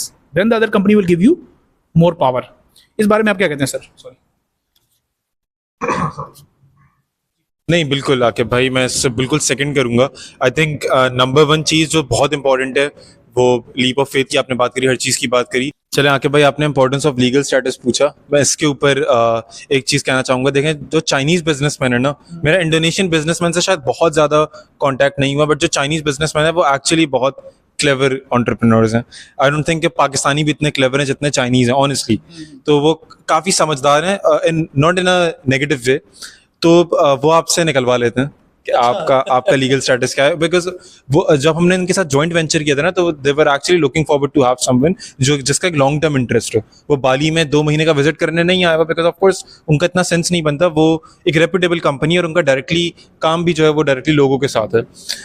तो उन्होंने हमसे definitely पूछ लिया। जब हमने उनको बताया तो आई थिंक उनको एक ईज हुआ कि हाँ यार ये लोग एक लॉन्ग टर्म के लिए यहाँ पर हैं। फिर हमने उनको बताया भी कि हम यहाँ पे रह रहे हैं, हम इस तरीके से रह रहे हैं। वो इनफैक्ट यहाँ पे हमने उनको बुलाया, अभी आराम से हम बैठे गपशप, एक मीटिंग यहाँ पर भी। यहाँ पे थोड़ी सी एक चीज़ है कि यूएस के क्लाइंट्स में ये होता है कि वो आपको एक ऑनलाइन मीटिंग में सब कुछ डन कर देते हैं। यहाँ का कल्चर थोड़ा सा डिफरेंट है। आपको इनके साथ 4 दफ़ा कॉफ़ी पीनी है, 2 दफ़ा आप बिल दे दोगे अपनी हंसी खुशी से, 2 दफ़ा वो खुद बिल देगा, उसके बाद फिर कोई ना कोई बात जो है वो डन होगी। तो आई think in a way it's good. आपको ऑनेस्टली लोगों की और ज्यादा शेयर करें ताकि लोगों को कल्चरल कॉन्टेक्स्ट मिले और क्या होता है। हाँ, अच्छा, मैं आपको थोड़ा सा इसका मैं बैकग्राउंड ही देता हूँ। ये असल में हमने जो जॉइंट वेंचर किया था ये एक ट्रेनिंग के लिए था। तो उसके लिए इन्होंने हमें एक पूरा कॉन्ट्रैक्ट साइन किया। पहले फाइनेंशियल्स ना शेयर। हाँ, नहीं, मैं डेफिनेटली नहीं शेयर कर रहा, क्योंकि बहुत से लोग ये नहीं समझ पाते कि यार यहाँ का कल्चरल कॉन्टेक्स्ट डिफरेंट है। हाँ, अच्छा, हमारे लिए भी ये शॉकिंग था, बिकॉज हमारे लिए यूएस के क्लाइंट को जब हम लोग डील कर रहे होते हैं तो हमारा एक जनरल कॉन्सेप्ट होता है ना कि यार हम लोग पहली कॉल पे जाएंगे, पहली कॉल में क्लोज करना है, क्लोज नहीं करना तो ऑडिट निकलवाना है। सर ये भी प्लीज बता दें कि आप माशाल्लाह छोटा काम नहीं कर रहे हैं यूएस में, आप अपना थोड़ा सा वो भी तारुफ देंगे, आप यूएस में अच्छा काम कर रहे हैं। लोग ये ना समझे यार आप छोटा सा काम कर रहे थे आप यहाँ आ गए। नहीं सर, हम लोग छोटे से ही लोग हैं, मगर ये कि अल्लाह का शुक्र है हमारा यूएस में अच्छा काम चल रहा है। और मैं डेफिनेटली कहूँगा कि जो कंपनीज हमारे पास आ रही होती हैं वो हमारा जो क्लाइंट का रिटेंशन रेट है वो 90% से ऊपर है, जो कि नॉर्मली पाकिस्तानी एजेंसीज में थोड़ा सा कम होता है। और इसमें मैं बहुत ज़्यादा क्रेडिट दूंगा भी जो जिन लोगों से हमने सीखा, फिर जो हमारी एजुकेशन पीछे से चलती भी आ रही है, उसने हमें एटलीस्ट ये कर दिया कि यार हमें जो चीज़ करनी है वो थोड़ी सी एथिकल करनी है। बिल्कुल, क्योंकि हम शुरू में ये होता है कि जब आप पाकिस्तानी एजेंसी ओनर से मिलें, जो एक सॉफ्टवेयर हाउस वाला पाकिस्तान में कल्चर है और ख़ासतौर पर कराची में जो एक कल्चर है, वो थोड़ा सा बड़ी चीज़ बताते हैं तो ओवर प्रॉमिस करके अंडर डिलीवर करते हैं। मैं ये डेफिनेटली बोलूंगा कि ये चीज़ आप यहाँ पे बिल्कुल भी ना प्रैक्टिस करें और सोचे भी नहीं। उसका रीज़न ये है कि नंबर 1, ये आपसे 4-5 जब मीटिंग्स करेंगे तो आई थिंक डेफिनेटली आपको पहचान भी लेंगे, आपको उनको पता लग जाएगा आप कितना ज़्यादा टेक्निकली साउंड हैं। और सेकंड मोस्ट इंपॉर्टेंट चीज़ ये कि हम यहाँ पे आके भाई यहाँ पर आके जो लोग यहाँ पे आके बड़ी मेहनत कर रहे हैं कि पाकिस्तानियों की यहाँ पे इज्जत रहे, और बहुत सारे इंस्टेंसेस हैं जहाँ पे हमें महसूस हुआ कि यार ये हम इतनी इज्जत क्यों दे रहे हैं। इनफैक्ट मेरी वाइफ भी जो है वो ये वाली बात कर रही होती है कि हमें यहाँ पे आके ऐसा लगता है कि हम फॉरेनर हैं। वरना अगर आप कभी थाईलैंड में जाओ या अगर आप कभी सऊदीया चले जाओ, तो ऑल्दो सऊदीया हमारे दिल के बहुत करीब है, बट आप फॉरेनर नहीं होते वहाँ पे। इनफैक्ट आप सऊदी से हमेशा एक लोअर क्लास आपको ट्रीट किया जा रहा होता है, इमिग्रेशन पे खास तौर पे। यहाँ पे आपको स्टेटस बहुत एक डिफरेंट लेवल का दिया जा रहा होता है, तो बहुत सरप्राइजिंग होता है। और ऑनेस्टली ये जो आएगा ये वही महसूस कर सकता है। ये उसके अलावा पाकिस्तानियों के लिए इसको अंडरस्टैंड करना थोड़ा सा ज़्यादा मुश्किल हो जाएगा। बट लीगल स्टेटस की जहाँ तक बात करी वो डेफिनेटली बहुत इंपॉर्टेंट है। और आई थिंक आके भाई जो हमारी B2B स्ट्रेटेजिक पार्टनरशिप्स हुई हैं वो भी बिकॉज ऑफ लीगल स्टेटस हुई है, बिकॉज हम लोग उन लोगों से जाके फिजिकल मीटिंग कर सकते थे। और आई थिंक ये बहुत इंपॉर्टेंट होता है खासतौर पे ऐसे रिलेशनशिप्स में जहाँ पे आप एक लॉन्ग टर्म बिजनेस का सोच रहे हो और उनके पास ऐसी बहुत सारी एजेंसीज हैं जो कि उनको डेफिनेटली अप्रोच कर रही होंगी ऑनलाइन, लिंक्डइन के ऊपर, ईमेल के ऊपर, but for a company to actually come here and go ahead and meet them, वो बहुत डिफरेंट अपने आप में एक पर्सपेक्टिव लेकर आता है। इतना डिफरेंट हो जाता है कि अल्हम्दुलिल्लाह अभी तक आपका सक्सेस रेट भी 100%। एग्जैक्टली अल्लाह का शुक्र अल्लाह का है। शुक्र है, ये हाँ। आपने अभी तक शायद नोट नहीं किया, हाँ। क्योंकि मैं तो नोट कर रहा हूँ। थोड़ा सा इसमें हमारा कंट्रीब्यूशन बताइएगा। आई डोंट वांट कि आप कोई बड़ी बात बताइएगा, लेकिन जो एक्चुअल है, रियलिटी, अच्छा है बुरा है, सब बताइएगा। नहीं, बिल्कुल, मैं इसमें 2-3 चीज़ें बताऊंगा। सबसे पहले तो हमें ट्रेड एक्सपोज का बिल्कुल भी एक्सपीरियंस नहीं था। तो हमारा जो पहला ट्रेड एक्सपो था वो आकिब भाई के साथ था, और मैंने जेन्युइनली सिर्फ जाके आकिब भाई को नोट किया कि ये क्या बातें कर रहे हैं, क्या चीज़ कर रहे हैं। ये आकिब भाई की बड़ी मेहरबानी है कि यहाँ पे एक मैं नाम ले रहा था, कॉस्मो ब्यूटी एक्सपो हुआ था, जो कि I think one of the biggest beauty expose होता है इन एशियन रीजन। और जो भी ब्यूटी कैटेगरी के अंदर है उसको पता है कि कोरियन ब्यूटी कितनी ज़्यादा पॉपुलर है पूरी दुनिया के अंदर, स्पेशली अमेजोन के ऊपर। तो जो one of the biggest brands हैं ब्यूटी के, वो भी इनफैक्ट कोरियन ही है, और वो यहाँ पर प्रेजेंट थे। तो डॉक्टर बायो, डॉक्टर जाट, कॉसरएक्स, ये सारे के सारे यहाँ पर प्रेजेंट थे। अब ऑफ कोर्स आप ये कोशिश नहीं करिएगा कि आप कॉसरएक्स से जाके अमेजोन मैनेजमेंट की बात करें, बट आपके पास बहुत सारे अंडरडॉग्स भी होते हैं जिसको आप जो है वो पिच कर सकते हैं। तो आकिब भाई की यहाँ पे थोड़ी सी मेहनत ये थी कि आकिब भाई, हमारा ये गेम प्लान तो नहीं था शुरू में, मगर आकिब भाई जाके स्टॉल्स पे मेरी बात करते थे कि अगर आपको अमेजोन के ऊपर जाना है तो आप, एक एजेंसी है मैं उसको जानता हूँ, फिर आकिब भाई मुझे कॉल करके बुलाते थे। तो जब मैं जाता था तो उनका इंप्रेशन ऑलरेडी इतना ऊपर का होता था कि ये पता नहीं, क्योंकि मैं खुद भी जाके परेशान हो रहा था कि मैं इतना ऊपर का बंदा हूँ। तो ये आकिब भाई की बड़ी जो है वो इसमें हेल्प है, रिजवान भाई की भी बहुत ज़्यादा हेल्प है, और गाइडेंस भी कंटिन्यूसली ये जो है वो दिए जा रहे थे। एक बहुत अच्छी चीज़ ये है कि आकिब भाई, हम लोग कोइंसिडेंटली एक ही जगह पे रह रहे हैं, ऑल्दो बहुत ज़्यादा डिस्कशन इसके बारे में नहीं हुई थी, बट हमें एक चीज़ सही जो है वो समझ आई वहाँ पे। आकिब भाई का भी पता लगा कि आकिब भाई वहाँ पर रह रहे हैं, तो हमारी अक्सर ये जो सबसे बड़ी कंपनी के बारे में बात हो रही थी, हमारी इसके बाद भी रात को बैठ के डिस्कशन होती थी कि यार हम किस तरीके से अप्रोच करें, कॉन्ट्रैक्चुअल टर्म्स क्या होने चाहिए। तो उस पर भी आई थिंक काफ़ी ज़्यादा अच्छा सेटअप हुआ। मैं थोड़ा सा बैकग्राउंड दे दूं ताकि इनको, और हमारा जब एक सेटअप हो रहा था इनसे जॉइंट वेंचर का, तो हमारा पहले दिमाग में था कि हम एक रिटेनर को फिक्स कर लेना है, बिकॉज एज अ पाकिस्तानी क्या सबसे इजी होता है आपके लिए रिटेनर की बात करना। बट बिकॉज ये सॉर्ट ऑफ एक न्यू जॉइंट वेंचर था, हमें थोड़ा सा एक डाउट था कि यार आगे वाला इसको किस तरीके से परसीव करेगा। तो मेरी आकिब भाई से बात हो रही थी, हमने आकिब भाई ने कहा कि यार अगर आप इतनी वैल्यू ऐड कर रहे हो ना, तो आप उससे बात करो 50-50% प्रॉफिट की। और मैं बड़ा डर रहा था, मैंने कहा यार ये नई कंपनी, ये बड़ी कंपनी है, हम यहाँ पे अभी अभी छोटे बच्चे हैं। तो फिर आकिब भाई ने कहा कि आपको जिस तरीके से ले रहे हैं, परसीव कर रहे हैं, आपको नहीं पता कि ये आपको कैसे परसीव कर रहे हैं। ये मुझे पता है बिकॉज मैं इन लोगों से उठता बैठता रहता हूँ। तो फिर हमने कहा चलो यार ये वाली बात करते हैं। तो आकिब भाई थैंक यू, उन्होंने एग्री कर लिया, और वो अल्हम्दुलिल्लाह बहुत अच्छा गया। बट उसके साथ साथ इन्होंने मल्टीपल बार मीटिंग्स, मल्टीपल जो है वो फिजिकल इन पर्सन मीटिंग्स। तो आई थिंक आपको यहाँ पे आके अगर काम करना है तो एक चीज़ बड़ी इंपॉर्टेंट है कि आपको सॉर्ट ऑफ पीपल्स पर्सन बनना पड़ेगा, आपको रिलेशनशिप्स के ऊपर काम करना पड़ेगा। वैसे तो ये ओवरऑल आई थिंक बिजनेस का एक बहुत इंपॉर्टेंट रूल है, जो कि शायद सर्विस इंडस्ट्री में, हमारी अमेजोन की इंडस्ट्री में थोड़ा सा कम होता है। खासतौर पर जो अपवर्क, फाइवर वाली एजेंसीज होती हैं वो बहुत ज़्यादा इस पर फोकस नहीं करती। बट डेफिनेटली अब जब हम लोग लॉन्ग टर्म की बात करते हैं, और ये चीज़ हमने आकिब भाई से भी सीखी, बिकॉज ये एक्सपोर्ट के अंदर हमें बता रहे होते हैं कि नॉर्मल ट्रांजेक्शन टाइम कितना बड़ा होता है, तो हमने उससे चीज़ सीखी है कि अगर आप लॉन्ग टर्म का गेम खेलो तो आपके पास वो अपॉर्चुनिटीज आ रही होती हैं, और उस प्राइस पॉइंट्स के ऊपर आ रही होती हैं जो कि आप शायद अपवर्क से या एक नॉर्मल चैनल से नहीं जो है वो लेकर आ रहे हो। तो डेफिनेटली आई थिंक इसका बहुत ज़्यादा एक इम्पोर्टेंट रोल। अच्छा, मैंने ना कभी भी इस तरह मैं कभी नहीं कहता किसी को कि यार आप बताएं हमारे बारे में, लेकिन आपको मैंने किसी वजह से कहा है। एक तो आपके साथ जो हमारी सपोर्ट है वो वैसे बरादराना है, उसमें कोई बिजनेस इंटरेस्ट नहीं है, लेकिन कई दफ़ा ना लोगों को कॉन्टेक्स्ट नहीं मिल रहा होता, उनको समझाने के लिए ज़रूरी होता है। देखिए अभी आप इंडोनेशिया आए ना, तो काम तो आपने वैसे ही पकड़ लेना था, लेकिन आपको एक बंदा डायरेक्शन बता रहा है ना कि यार यहाँ जाओ, यहाँ तुम्हें काम मिलेगा। और वही हुआ आपके लिए, वो एक अनकन्वेंशनल था, क्योंकि मैं खुद पास्ट में मेरा थोड़ा बहुत एक्सपीरियंस रहा। I can very clearly understand कि एक पाकिस्तानी एजेंसी ओनर, एक सर्विस प्रोवाइडर क्या सोच रहा होता है, क्योंकि I have been there done that वाली चीज़ है।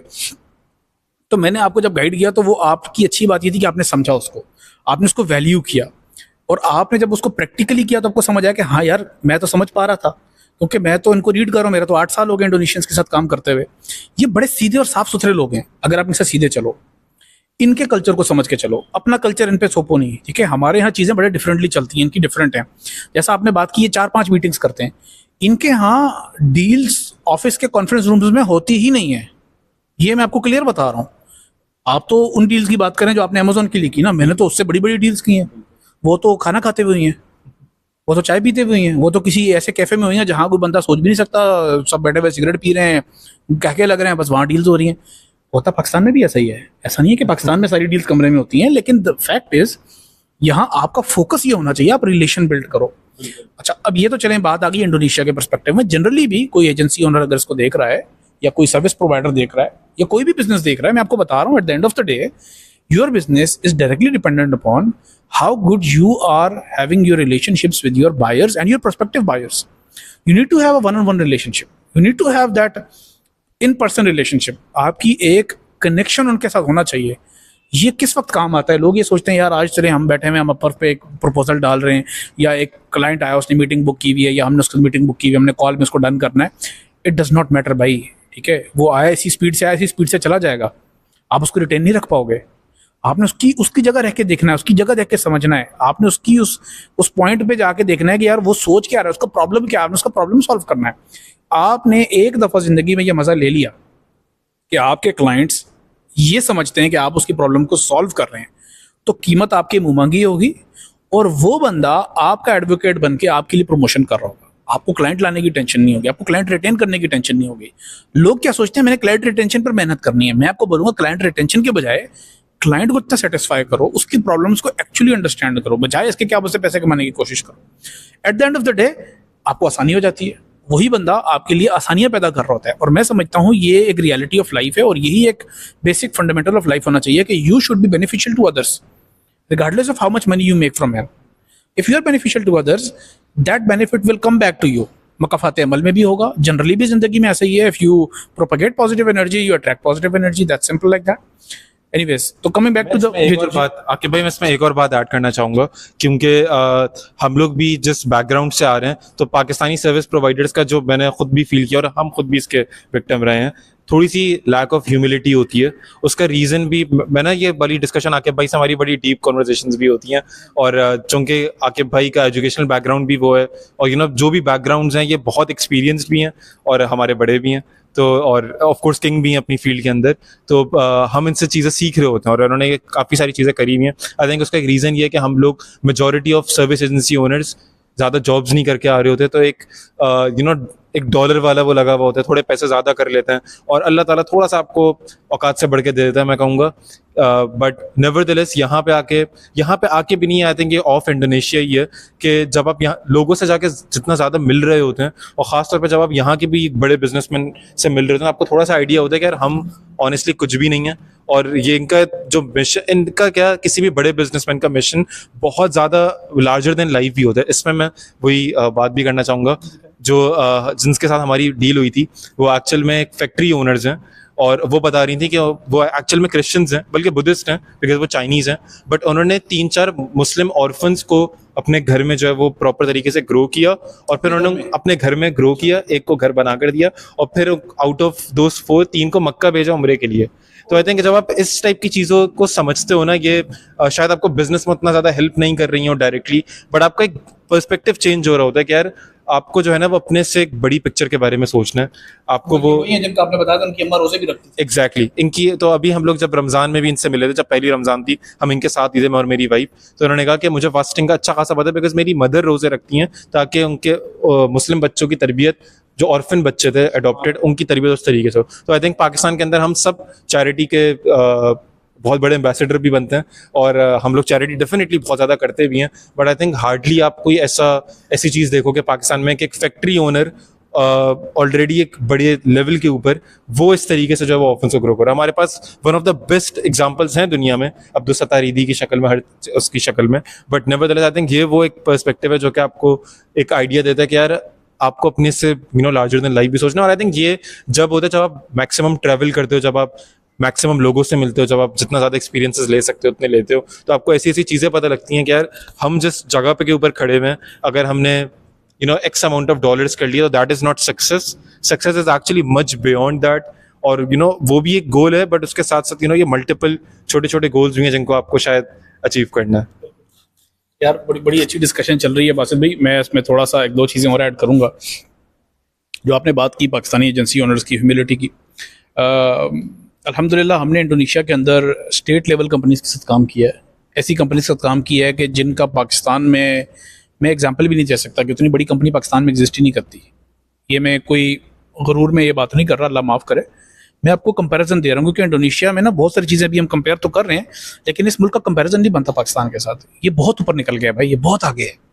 इनकी इंडस्ट्रीज इतनी बड़ी हैं, इनके लोगों में इतनी आजिज़ी है, इनकी ह्यूमन कैपिटल बहुत अच्छा है, इनका कैरेक्टर वाइज ये लोग बहुत अच्छे हैं। हम कंपैरिजन नहीं कर सकते पाकिस्तान के साथ। लेकिन एक मैं आपको एक अच्छा और एक बेटर एक्सपीरियंस शेयर करूंगा, क्योंकि पिछले एक साल में हमने एक दरवाज़ा खोला बासिल भाई। आप जैसे लोग जब यहाँ आए ना, और जब एक क्लियर इम्पैक्ट नज़र आया हमें ना, हमें बड़ा अच्छा लगा। आप हमसे उस वक्त से कनेक्टेड हैं जब ओबीसी नहीं था, ओवरसीज बिजनेस कंसल्टेंसी। आज जिस चैनल पे ये वीडियो जा रही है, ये चैनल एग्जिस्ट ही नहीं करता था, ये अदारा भी एग्जिस्ट नहीं करता था। और हमने जब आपके साथ, आपको आइडिया है कितने लोग और आए, आप तो खैर लाइव देख रहे हैं अपनी आंखों से, तो हमें एक बड़ा फ़ायदा नज़र आया। हमने कहा यार एक बहुत बड़ी एक सोशल इम्पैक्ट क्रिएट हो सकता है, और एक बहुत बड़ी पाकिस्तान से एक अच्छे लोगों की यहाँ एक अच्छा ठिकाना बन सकता है, यहाँ एक अच्छी कम्युनिटी बिल्ड हो सकती है। आपको पता है इंडोनेशिया में टोटल 5,000 पाकिस्तानी है। 28 करोड़ लोगों में 5,000 पाकिस्तानी ना होने के बराबर हैं। कराची सोराब कोट में से ज़्यादा अफगानी बैठे में होंगे, लाहौर शालमी मार्केट में से ज़्यादा अफगानी होंगे, पिंडी राजा बाजार में से ज़्यादा होंगे। बहुत छोटा नंबर है ये। तो हमने कहा एक अच्छी कम्युनिटी बिल्ड हो, इसमें हमने एक दरवाज़ा खोला बासिल भाई। तो मैं आज पहली दफ़ा वीडियो में ऐसी बात करने लगा हूँ। उसमें हमने 500 से ज़्यादा लोगों से अभी तक बात की, और मैं कोई चार्ज नहीं लेता किसी बंदे से। आज तक कोई बंदा साबित कर दे, मैंने उसे 10 रुपये भी लिए हों बात करने के, गाइड करने के।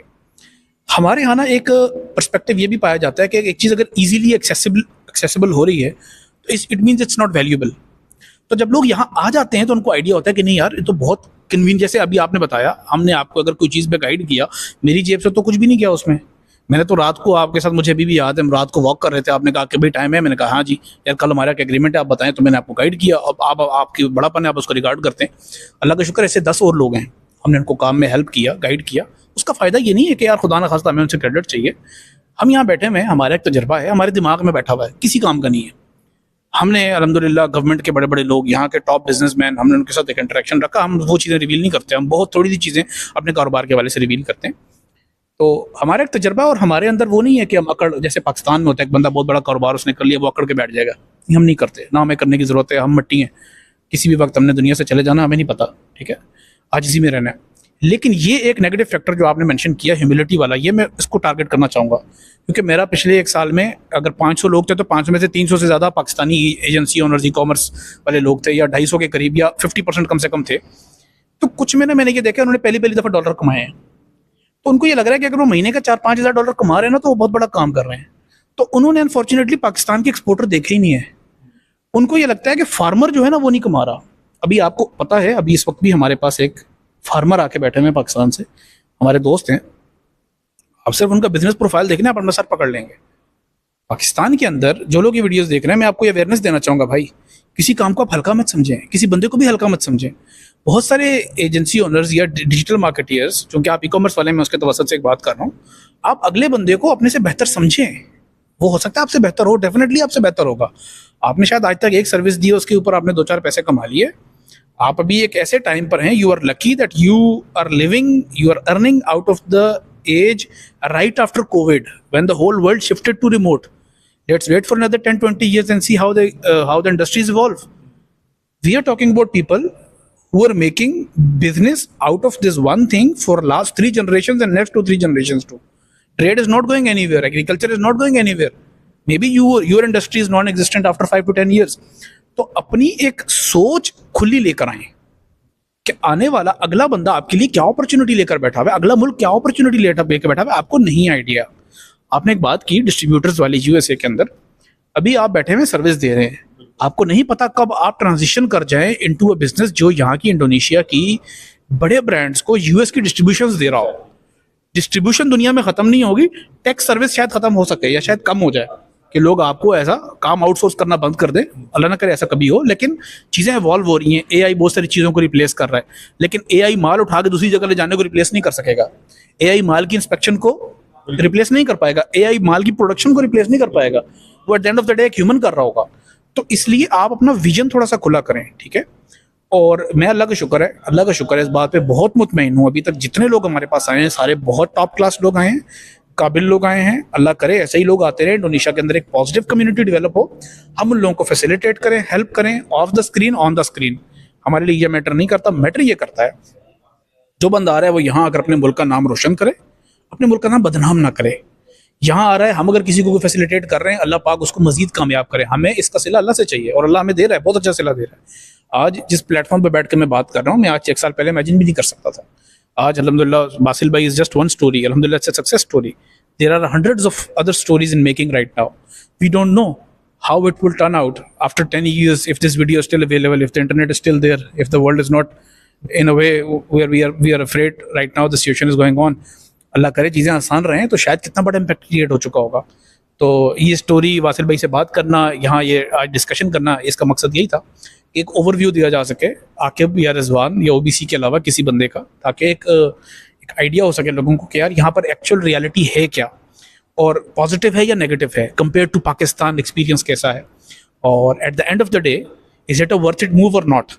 बहुत से लोग अभी डिसीजन मेकिंग के अंदर हैं, बहुत से लोग सोच रहे हैं यार हमें क्या करना चाहिए, बहुत से लोग डिसअपॉइंटेड हैं जनरली, क्योंकि एक मुश्किल माहौल क्रिएट हुआ है। हमारी कोशिश होगी कि इस वीडियो के थ्रू हम लोगों को एक रियलिटी दे सकें जिसमें सफाई भी है, बुराई भी है, जिसमें अच्छाई भी है, मुश्किल बातें भी हैं, इंडोनेशिया के चैलेंजेस भी हैं। हमने सब चीज़ें डिस्कस की इस वीडियो के अंदर। बासिल भाई इस वीडियो को कंक्लूड करना चाहूँगा मैं, आप बताएं इसमें आप लास्ट एक आपका क्या ओपिनियन है, क्या डिस्कशन है, थोड़ा सा ये भी बताइएगा। और ऑन गोइंग सिचुएशन जो भी दुनिया में चल रही है इसमें इंडोनेशिया को आप कैसे देखते हैं, इंडोनेशिया का फ्यूचर कैसे देखते हैं, और आप अपने पूरे डिसीजन को रेट करें from day 1 till now, what was good, what was bad, and future में क्या देखते हैं, थोड़ा सा इसका भी बताइएगा। बिल्कुल। अच्छा, अभी जो दुनिया की सिचुएशन चल रही है पहले उससे बात कर लेते हैं, क्योंकि आई थिंक हम लोग काफ़ी टाइम से आपस में भी हमारी इंटरनल डिस्कशंस यही हो रही होती हैं। तो अभी पाकिस्तान आई थिंक अफगानिस्तान से जंग कर रहा है, ईरान इसराइल से जंग कर रहा है, आपस में दुनिया जो है वो लड़ भिड़ रही है। अल्लाह ताला खैर करे, बिकॉज ऑफ कोर्स हमारी फैमिलीज जो है वो पाकिस्तान में, और इनफैक्ट मैं खुद भी अभी पाकिस्तान 1-2 दिन के अंदर जा ही रहा हूँ कुछ टाइम के लिए। बट इंडोनेशिया को हम लोग आपस में डिस्कस कर रहे थे, बड़े मज़े की चीज़ है। हम लोग इंडोनेशिया के इंस्टाग्राम पे कहीं देख रहे थे कि ये 3rd शायद सेफेस्ट कंट्री है फ्रॉम अ वर्ल्ड वॉर 3। और ऑल्दो आप उतना ज़्यादा बेटर है कि ना ही सोचें कि आप वर्ल्ड वॉर 3 के नहज पे अल्लाह ना करे जाएं। बट नीचे किसी के कमेंट आ रहे थे, बिकॉज इंडोनेशियंस जब बंदा खुद किसी जगह पे होता है तो यूएस वाले हमेशा यूएस ही कंप्लेन करेंगे, नॉर्वे वाले नॉर्वे में कंप्लेन करेंगे, ऑस्ट्रेलिया वाले ऑस्ट्रेलिया में करेंगे। तो इंडोनेशियन लोग कमेंट कर रहे थे कि वर्ल्ड वॉर 3 से तो हम बच जाएंगे, मगर इस गवर्नमेंट से कैसे बच तो बड़ा इंटरेस्टिंग था। बट डेफिनेटली आई थिंक इस डिसीजन को तो मैं रेट करूंगा much more than what I expected, because मेरा इतना लंबा भी प्लान नहीं था, और मैं ऑनेस्टली कोई इतना बड़ा विजन लेकर भी नहीं आया था। जो बातें मैं भी कर रहा हूँ इनके साथ बैठ के एक्सपीरियंस लोगों से सीख के उसके बाद बातें हो रही हैं। बट मेरा एक सिंपल सा था कि यार मैं एक remote living sort of base बना के मैं अपना काम करता रहूँगा अलग से, और अगर कोई अपॉर्चुनिटी आ गई है ना वे तो गुड है, वरना आज सच कोई बहुत ज़्यादा हाई लेवल की एक्सपेक्टेशंस नहीं थी realistically. But I think it has given surprises, not in terms of only business but in terms of a lot of other aspects as well. और ऑनेस्टली अगर आपको कराची की जो लाइफस्टाइल है उसमें रह के आपको जो टेंशन हो रही होती है, आई थिंक अब मैं जब वापस पाकिस्तान जाऊंगा, कराची जाऊंगा, तो मुझे थोड़ी सी ज़रा मुश्किल होगा एडजस्ट करना, क्योंकि यहाँ पे वो चीज़ें आपके लिए बहुत ईजी हो जाती हैं। ना लाइट का मसला, ना गैस का मसला, ना सिक्योरिटी का मसला। आपकी वाइफ भी आराम से अगर नीचे जा रही है, मॉल जा रही हैं, तो आपको ऐसा कुछ टेंशन नहीं है कि यार मुझे तो इसको कंपैरिजन में कॉस्ट को भी थोड़ा सा कंपेयर कीजिएगा। वैसे तो बनता नहीं है पाकिस्तान का कंपैरिजन, लेकिन एक कॉस्ट में आप किस क्वालिटी की लाइफ आप यहाँ जी रहे हैं, क्या वैसी क्वालिटी ऑफ लाइफ पाकिस्तान में मिल रही है, नहीं मिल रही, थोड़ा सा इस पे भी बताइए। अच्छा, क्या टेंशन होगी एग्जैक्टली? बिल्कुल बिल्कुल। अच्छा, मैं पाकिस्तान की कॉस्ट ऑफ लिविंग को बहुत ज़्यादा कंपेयर नहीं कर सकता, बिकॉज मैं तो पेरेंट्स के साथ रह रहा था, और ग्रोसरी तो मेरे ऊपर ऐसा नहीं थी। मैंने यहाँ पे आके पहली बार ग्रोसरी करी ऑनेस्टली। तो अभी हम लोग ऑप्टिमाइजेशन करेंगे बाद में। बट आई थिंक अगर कोई कपल 1500 to 2000 वाला लाइफ है तो उसमें वो मोर देन इनफ एक बहुत अच्छे लेवल की ग्रोसरी कर सकते हैं। और अगर आप इसको थोड़ा सा भी ऑप्टिमाइज करने पे चाहें तो आई थिंक 1200 to 1500 बहुत अच्छे से आप जो वो गुजारा कर सकते हैं। मैं 1500 to 2000 का फिगर सोच रहा हूँ। थोड़ा सा ये भी बताएं कि ले क्या रहे हैं, क्या मजे हैं ऐसे जो कि बंदा अगर कंपेयर करे पाकिस्तान में तो वो उसको मजे मिल रहे हैं, नहीं मिल रहे? आई थिंक हम लोग इतने फूडी हैं कि हम लोग यहाँ पर हफ्ते में 2 दिन या 3 दिन शायद बाहर खाना खा रहे होते हैं। 5+ मील्स आपकी तो हमारी इनफैक्ट हमारी महीने में 10+ मील शायद बाहर हैं। और हम लोग कभी जाके जापानीज बारबेक्यू खाते हैं, कभी जाके कोरियन बारबेक्यू खाते हैं। तो यहाँ का भी लोकल नहीं खा रहे, फॉरेनर खा रहे। हाँ, अच्छा, यहाँ का लोकल आई थिंक सस्ता है, यहाँ का फॉरेनर जो है वो थोड़ा सा ज़रा महंगा है, हाई एंड हाई एंड है। और यहाँ पे बर्गर किंग, तो बर्गर का थोड़ा सा यहाँ पे फुकदान है। अगर मैं आपको सीधी सी बात बताऊँ, बर्गर यहाँ पे इतने मजे के नहीं है, स्टेक यहाँ पे मजे के हैं, गोश्त यहाँ पे बड़ा जबरदस्त मिल जाता है। जापानीज बीफ, अगर कोई स्टेक लवर है तो उसको पता है कि जापानीज या ऑस्ट्रेलियन बीफ की क्या वैल्यू है, जो कि हम लोगों को मॉल में एज ग्रोसरी भी मिल जाती है, और हम लोग ऑस्ट्रेलियन बीफ घर पे भी लाके बनाकर खाते हैं। तो उसमें ये आपको जो है वो मजे मिल जाते हैं, जो आई डोंट थिंक पाकिस्तान में हमने कभी इस चीज़ को एक्सपीरियंस या कभी सोचा भी नहीं था ऑनेस्टली, क्योंकि ये चीज़ें जब आपको दिख रही होती हैं तो आपको मजा आ रहा होता है कि यार इसको लेते रहो। बट क्या आइटम्स हैं खाने में? अच्छा, आइटम्स और अगर मैं बात करूं तो सर यहाँ पे फ्रूट्स की वैरायटी बहुत ज़्यादा है। अगर आपने पाकिस्तान के अंदर हमारे पास टॉप लेवल के फ्रूट्स होते हैं, आम हो गया, केले ऑफ कोर्स अच्छे आ जाते हैं, ये दो चार जो चीज़ें। साथ साथ अगर आप बहुत हाई एंड पे जाओ तो आप सोचते हैं अगर मैं लीची खा लूँगा, ड्रैगन फ्रूट खा लूँगा, इस टाइप की चीज़ें होती हैं। यहाँ पे हम लोग हमारी वीक की ग्रोसरी की शॉपिंग में जो हम लोग ड्रैगन फ्रूट को लाजमी इंक्लूड करते हैं, बिकॉज बहुत सस्ता है। मैं अमीर आदमी नहीं हूँ, बिकॉज ये बहुत सस्ता है। ब्लूबेरीज आपको जो है वो मिल रही होती हैं, डब्बों के डब्बे आप जो है वो ब्लूबेरीज के खाओ। आपको स्ट्रॉबेरीज बहुत लेवल की मिल रही होती हैं। अच्छा, यहाँ पे चूंकि हम लोग एक ऐसे मॉल से शॉपिंग करते हैं जो कि अपने आप में एक इंटरनेशनल फूड चेन है, तो आपको अगर आप मेलन भी लेने जा रहे हो आकिब भाई, तो आपको एक कोरिया का मेलन मिलता है, फिर आपको जापानीज मिलता है, फिर आपको साउथ अफ्रीकन मिलता है, फिर आपको इंडोनेशियन मिलता है। तो आप जहाँ अगर आप करना चाहो तो आप दुनिया भर की चीज़ें आप जो खा सकते हो। और मेरा ये बड़ा मानना है कि यार आपका जो पैसा जाना चाहिए वो आपके खाने पे जाना चाहिए। हम कोई बहुत हाई एंड शॉपिंग नहीं कर सकते क्योंकि हम गरीब लोग हैं, ना हम कोई बहुत हाई एंड की ऑफ कोर्स लग्जरी गाड़ियां अफोर्ड कर सकते हैं। गाड़ियों के ऊपर ही वैसे बात करनी थी। कर लेते हैं। हाँ, अच्छा, गाड़ियों का भी एक सेकंड मुझे दीजिएगा, मैं खाने वाली बात शुरू करूंगा। थोड़ा सा हम खाने की जो डिस्कशन कर रहे थे, मैं थोड़ा सा इसमें आपको बता दूं। दो बंदे अगर इंडोनेशिया आ रहे हैं, वो अगर डिसेंट जिंदगी, पाकिस्तान से बेहतर जिंदगी गुजारना चाह रहे हैं, वो 800 से $1000 में कर सकते हैं। उनका ग्रोसरीज मैनेज करनी हो, जैसे मैंने रेंटल का पहले बताया, रेंटल आप अच्छे से पे करते हैं, आप 800 से $1000 में सुकून से जिंदगी गुजार सकते हैं।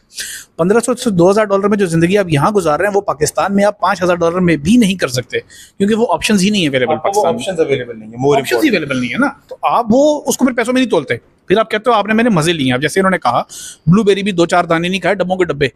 इसी तरीके से दुनिया के अच्छे से अच्छे, अब इन्होंने जापानीज बीफ की बात की, ऑस्ट्रेलियन बीफ की बात की, ये वैग्यू बीफ खाते हैं माशाल्लाह। और मतलब ये वो चीज़ें जो पाकिस्तान में इंसान सोच भी नहीं सकता यार, कि मतलब ये मैं कहाँ से लूँगा यार, ये मिलेगा ही नहीं।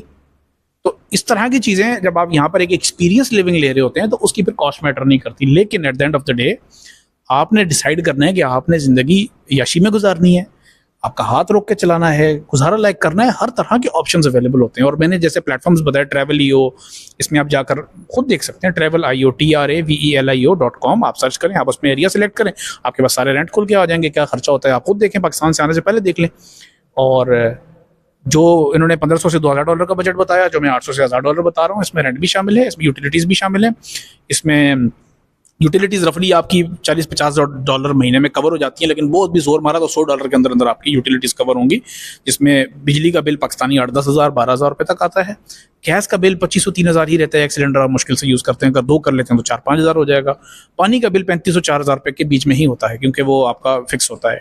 ये मैं आपको अपनी जगह जहाँ मैं रह रहा हूँ बता रहा हूँ, आपको बाकी जगहों में इससे सस्ता भी मिल सकता है, थोड़ा सा ऊपर भी हो सकता है। पेट्रोल वगैरह यहाँ सस्ता है, 170 रुपये लीटर है। यहाँ पर ज़्यादा खर्चा जो होता है वो टोल का होता है। एक्चुअली जो टोल, आप एक शहर से दूसरे शहर जाते हैं, वो हर बंदे को जाने की जरूरत नहीं, अपने शहर में रहो, यहाँ सारी चीज़ें मिलती हैं आपको।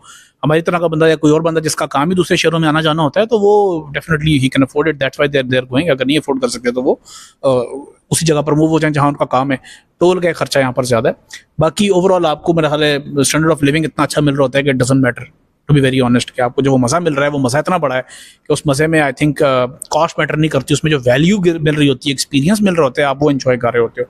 और शुरू में आप जब जाते हो किसी भी कंट्री में, तो एक हैप-हैज़र्ड सी सिचुएशन होती है, आप खर्चे कर रहे होते हो, बाद में आपको ऐसा आइडिया होता है यार मैं तो इसको कट ऑफ कर सकता हूँ, फिर आप उसको कट करते हो, फिर आप कहते हैं यार ये खर्चे ज़्यादा, इसको मैं कट कर सकता हूँ। जैसे आपने महीने का अपार्टमेंट लिया, आप 6 महीने का ले लो, साल का ले लो, बहुत ज़्यादा कम हो जाता है, 30-40% डिफरेंस आ जाता है।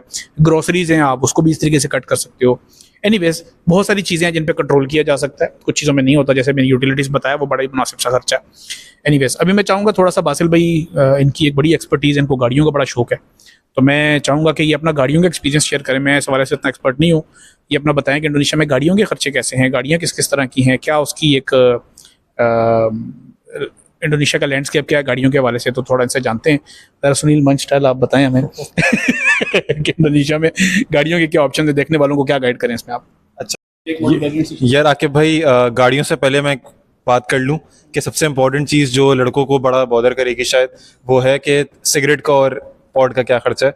तो यहाँ पे जो सिगरेट्स हैं वो बहुत ज़्यादा वेराइटीज़ की हैं, मैं रिकमेंड बिल्कुल भी नहीं करूँगा, क्योंकि यहाँ पे जो मालबोरो का डब्बा है वो सीधा सीधा 900 रुपये का 900,000 रुपये का मिलता है, और मालबोरो रेड का डब्बा भी यहाँ पे 1,000 रुपये का मिलता है, जो कि शायद पाकिस्तान में इम्पोर्टेड ही आता है और वो महंगा मिलता है, शायद 2,000 रुपये मालबोरो हार्ट जिसको हम लोग कह रहे होते हैं। तो वो आपको जो है वो अच्छी कॉस्ट में मिल जाता है अगर आप मालबोरो के लवर हैं। उसके अलावा वेप आपको बहुत अच्छे पैसों में मिल जाते हैं, क्योंकि यहाँ पे वेपिंग कल्चर बहुत ज़्यादा है। तो आई थिंक अगर कोई निकोटीन कंज्यूम करते हैं तो उसके लिए बड़ा इजी है यहाँ पे मल्टीपल उसमें चीज़ों को अवेल करना। उसके अलावा गाड़ियों की जब बात आ जाती है तो सर मेरा मेक मॉडल वेरिएंट 1999 का, तो मैं गाड़ियों का शौकीन बहुत हूँ, मगर मैंने गाड़ी को यहाँ पे रखी भी नहीं है क्योंकि मैं गरीब आदमी हूँ। पाकिस्तान में भी मेरे पास सच कोई बहुत ज़्यादा गाड़ियाँ नहीं है, बट मैं यहाँ पे गाड़ियों के एक्सपोज को अटेंड करने का बड़ा शौकीन हूँ। तो यहाँ पे 2-3 चीज़ें हैं जो कि मुझे लग रहा है कि यार ये चीज़ें मज़े की नहीं है। नंबर 1 ये कि यहाँ पे सेडान का कल्चर नहीं है।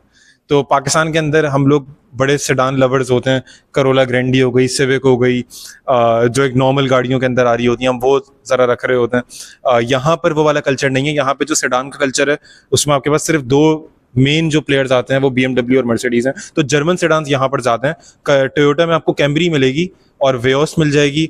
होंडा के अंदर आपको सिविक मिलेगी, बट आई थिंक वो भी इंपोर्टेड होती है, कैमरी भी इनफैक्ट इंपोर्टेड है। ये लोग ज़्यादातर MPV के फैंस हैं। तो अगर किसी को MPV नहीं पता, वो डाइहास्टू सॉरी जो छालिया गाड़ी है या एस्ट्रा गाड़ी है, वो उसको जो है वो सर्च कर सकते हैं। 7 सीटर जो गाड़ी होती है MPV। बट उसके अलावा इनकी जो प्राइसेस हैं वो आई थिंक मलेशिया और थाईलैंड के से अगर हम लोग कंपेयर करें तो थोड़ी ज़्यादा हैं, बट अगर हम फिर से पाकिस्तान से कंपेयर करें तो काफ़ी ज़्यादा डिफरेंस है। एक रफ आइडिया ज़्यादा डिफरेंस हो सकता है इनफैक्ट, क्योंकि जो फॉर्च्यूनर यहाँ पे नहीं आ रही है वो आई थिंक अराउंड 600 जूता की आ रही है, जो कि आपके पास अराउंड बन जाते हैं आई थिंक आपके पास 1.25 करोड़ के अंदर जो है वो नई फॉर्च्यूनर आ रही है, जो कि पाकिस्तान में शायद 160-165 को क्रॉस कर गई है। हाँ, तो आपको 30-40 लाख का वहाँ पे जो है वो डिफरेंस पड़ रहा है। और जो यूज्ड कार्स हैं उसमें आपको फॉर्च्यूनर 2017-18 की जो नया वेरिएंट है वो आपको तकरीबन $18,000 का मिल रहा है, 60-70 लाख का, जो पाकिस्तान में 1 करोड़ को क्रॉस करा हुआ है। तो वहाँ पे आपको यूज्ड कार्स में 2017-18 वाली रेंज में आपको अच्छी, 2020-21 वाली भी रेंज में इनफैक्ट बहुत अच्छी गाड़ियाँ मिल जाती हैं। फिर आपके पास यहाँ पे जर्मन गाड़ियाँ बहुत ज़्यादा हैं। आपके पास यहाँ पे हम खुद सरप्राइज हुए हैं आके भाई कि यहाँ पे मर्सिडीज़ और BMW बहुत भरपूर तादाद के अंदर है, और मर्सिडीज़ पाकिस्तान के अंदर भी अच्छी खासी हैं। BMW ज़रा थोड़ी सी कम होती हैं, वो यहाँ पर बहुत ज़्यादा हैं। और अगर कोई यहाँ पे छोटी गाड़ियों के ऊपर भी जाना चाहे तो छोटी गाड़ियाँ भी आपके पास बहुत ज़्यादा हैं, बिकॉज आपके पास यहाँ पे विनफास्ट है, वुलियन है, तो आपके पास वियतनामीज़ ब्रांड्स भी हैं। इलेक्ट्रिक का यहाँ पर बहुत ज़्यादा कल्चर है। BYD आपको बहुत ज़्यादा नज़र आएगी। इनफैक्ट हमारे अपार्टमेंट्स में अगर कोई टोयोटा और होंडा के बाद अगर कोई ब्रांड है वो आई थिंक आपके पास BYD यहाँ पर बहुत ज़्यादा प्रेजेंट है। और इलेक्ट्रिक कार्स को आई थिंक ये कंटिन्यूसली प्रमोट भी कर रहे हैं, बिकॉज आप जहाँ पर भी जो इनफैक्ट हमारे फ्लैट के अंदर भी यहाँ पे इलेक्ट्रिक चार्जिंग स्टेशन मौजूद है, तो ये भी, और हर मॉल के अंदर आपके पास इलेक्ट्रिक चार्जिंग स्टेशन होता है। तो जहाँ तक गाड़ियों की बात आती है, बिकॉज आपके भाई ने रखी हुई है, तो आई थिंक आपको $3,000 to $5,000 के अंदर एक अच्छी यूज्ड गाड़ी आपको इनफैक्ट कॉम्पैक्ट SUV स्टाइल या एक नॉर्मल हैचबैक स्टाइल आपको मिल जाती है। बट अगर आप थोड़ा सा भी हाई एंड में जाओगे कि यार मुझे SUV चाहिए, तो वो भी आपको 20,000 से $30,000 के बीच में आपको एक बहुत अच्छी SUV का मतलब मेरे उसमें फोर्ड एवरेस्ट है या टोयोटा फॉर्च्यूनर है, मैं मर्सिडीज AMG की बात नहीं कर रहा, ऑल्दो मुझे वो भी देखी है। तो मुझे यहाँ पे गाड़ियों के लिहाज से मैं सरप्राइज हूँ कि मुझे इनफैक्ट हमारे जो करीब में कैफ़े है, मुझे वहाँ पे 3 से 4 दफ़ा पोर्च दिखी है।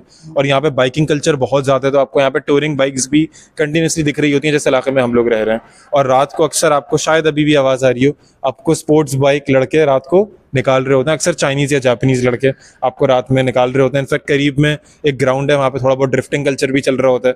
तो रात को अगर हम लोग कभी उठें और कभी देखें तो आपको लड़के ड्रिफ्टिंग करते हुए भी नजर आ रहे होते हैं, जो नॉर्मली यहाँ पे इतना कॉमन नहीं है। रैश ड्राइविंग, ये वो बहुत सुकून का ट्रैफिक है यहाँ पे जिस इलाके में हम लोग रह रहे हैं। जकार्ता का ट्रैफिक थोड़ा सा ज़रा मुश्किल है, कंजेस्टेड है, बट रैश ड्राइविंग नहीं है। और सबसे इंपॉर्टेंट चीज़ ये लोगों को अच्छी चीज़ लगेगी कि यहाँ पे मैंने 6 महीने हो गए, मैंने 2 से 3 बार हॉर्न की आवाज़ नहीं सुनी, और आई थिंक एक आध बार तो आके भाई ने हॉर्न बजाया था शायद।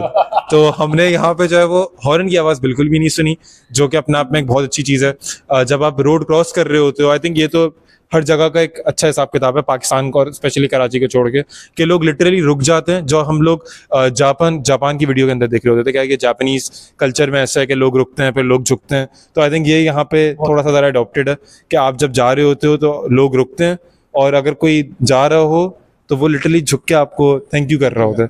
तो आई थिंक ये एक बहुत बड़ी चीज़ है जो कि हम लोग कराची के अंदर एक दूसरे को कंटिन्यूसली जो है वो ओवरटेक करने की कोशिश कर रहे होते हैं। तो ये थोड़ा सा ज़रा गाड़ियों का ओवरव्यू है, बट डेफिनेटली आई थिंक गाड़ियाँ यहाँ पे पाकिस्तान के मुकाबले में आपको बेटर ऑप्शंस भी शायद मिल जाएं, बिकॉज ऑप्शंस यहाँ पे बहुत ज़्यादा हैं। बहुत सारी कंपनीज अब एंटर हो रही हैं जहाँ तक पाकिस्तान के अंदर। आई नो कि जायकू, जेटूअर, चंगान, चेरी, ये सब जो एंटर हो रहे हैं वो यहाँ पे ऑलरेडी आपको जायकू J7 तो बहुत ज़्यादा आपको दिख रही होती है। इनफैक्ट जेटूअर की T2 हो गई, ये भी आपको कंटिन्यूसली यहाँ पे जो वो दिख रही होती है। तो उन चाइनीज़ ब्रांड्स ने यहाँ की मार्केट को अच्छा खासा कैप्चर किया है, जो कि आपको पाकिस्तान की प्राइस के मुकाबले में एटलीस्ट 20-25% तो ज़्यादा कम प्राइस के अंदर मिल जाएंगी।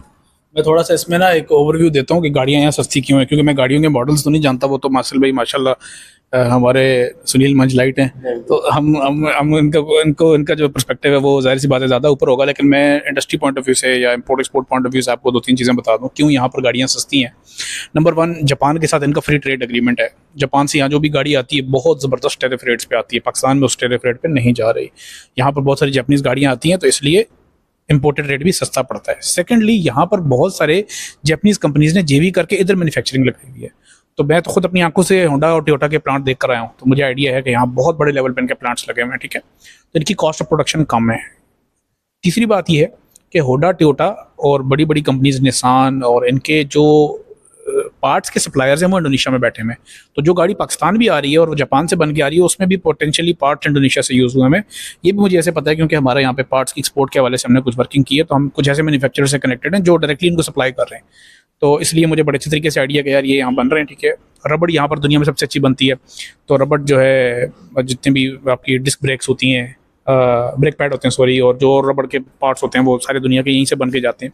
इसके अलावा इलेक्ट्रिक गाड़ियों की अगर बात करें तो उनकी जो बैटरीज होती हैं जो निकल बेस्ड होती हैं, निकल इंडोनेशिया का, दुनिया का 54% निकल इंडोनेशिया दे रहा है। तो पूरी दुनिया में जहाँ पर भी निकल जा रहे हैं इंडोनेशिया से ही जा रहा है। 1 आउट ऑफ 2 जो है ना चांसेस हैं कि इंडोनेशिया से ही जा रहा है। तो इंडोनेशिया ने 2008 में निकल की पॉलिसी लाई, 2014 तक उन्होंने रॉ और को फिनिश्ड ओर में कन्वर्ट करने की पॉलिसी लाई, फिर 2014 से 2018-19 तक उन्होंने बैटरीज में कन्वर्ट करने की लाई, फिर 2025 तक उन्होंने गाड़ियां बनाने की पॉलिसी बनाई। ये एक बहुत बड़ी केस स्टडी है। I want everyone to go and search about it कि दुनिया में ऐसी केस स्टडी किसी और कंट्री में नहीं मिलती कि एक निकल को पकड़ के कंट्री ने अपनी पूरी इकोनॉमी रिवैम्प कर दी। जैसे हमारे यहाँ 50 प्रोडक्ट्स हैं जो कि रॉ फॉर्म में एक्सपोर्ट होती हैं, हम कभी भी हमने कोशिश नहीं की हम उसको फिनिश प्रोडक्ट में एक्सपोर्ट करने में एक लॉन्ग टर्म पॉलिसी बनाए। हम आते हैं बस बैन कर देते हैं जी, रॉ नमक बैन करना बैन है जी, ये फलाना एक्सपोर्ट करना बैन है। बैन नहीं करो भाई, बैन करके नेक्स्ट स्टेप बताओ कि अगले 5 साल के अंदर हम इसको बैन करेंगे, आप 5 साल के अंदर इसको प्रोसेस करना स्टार्ट करो ताकि इंडस्ट्री शिफ्ट करे। आप इंडस्ट्री को शिफ्ट नहीं करें, इंडस्ट्री को मार रहे हो। यहाँ ऐसा नहीं हुआ, ठीक है।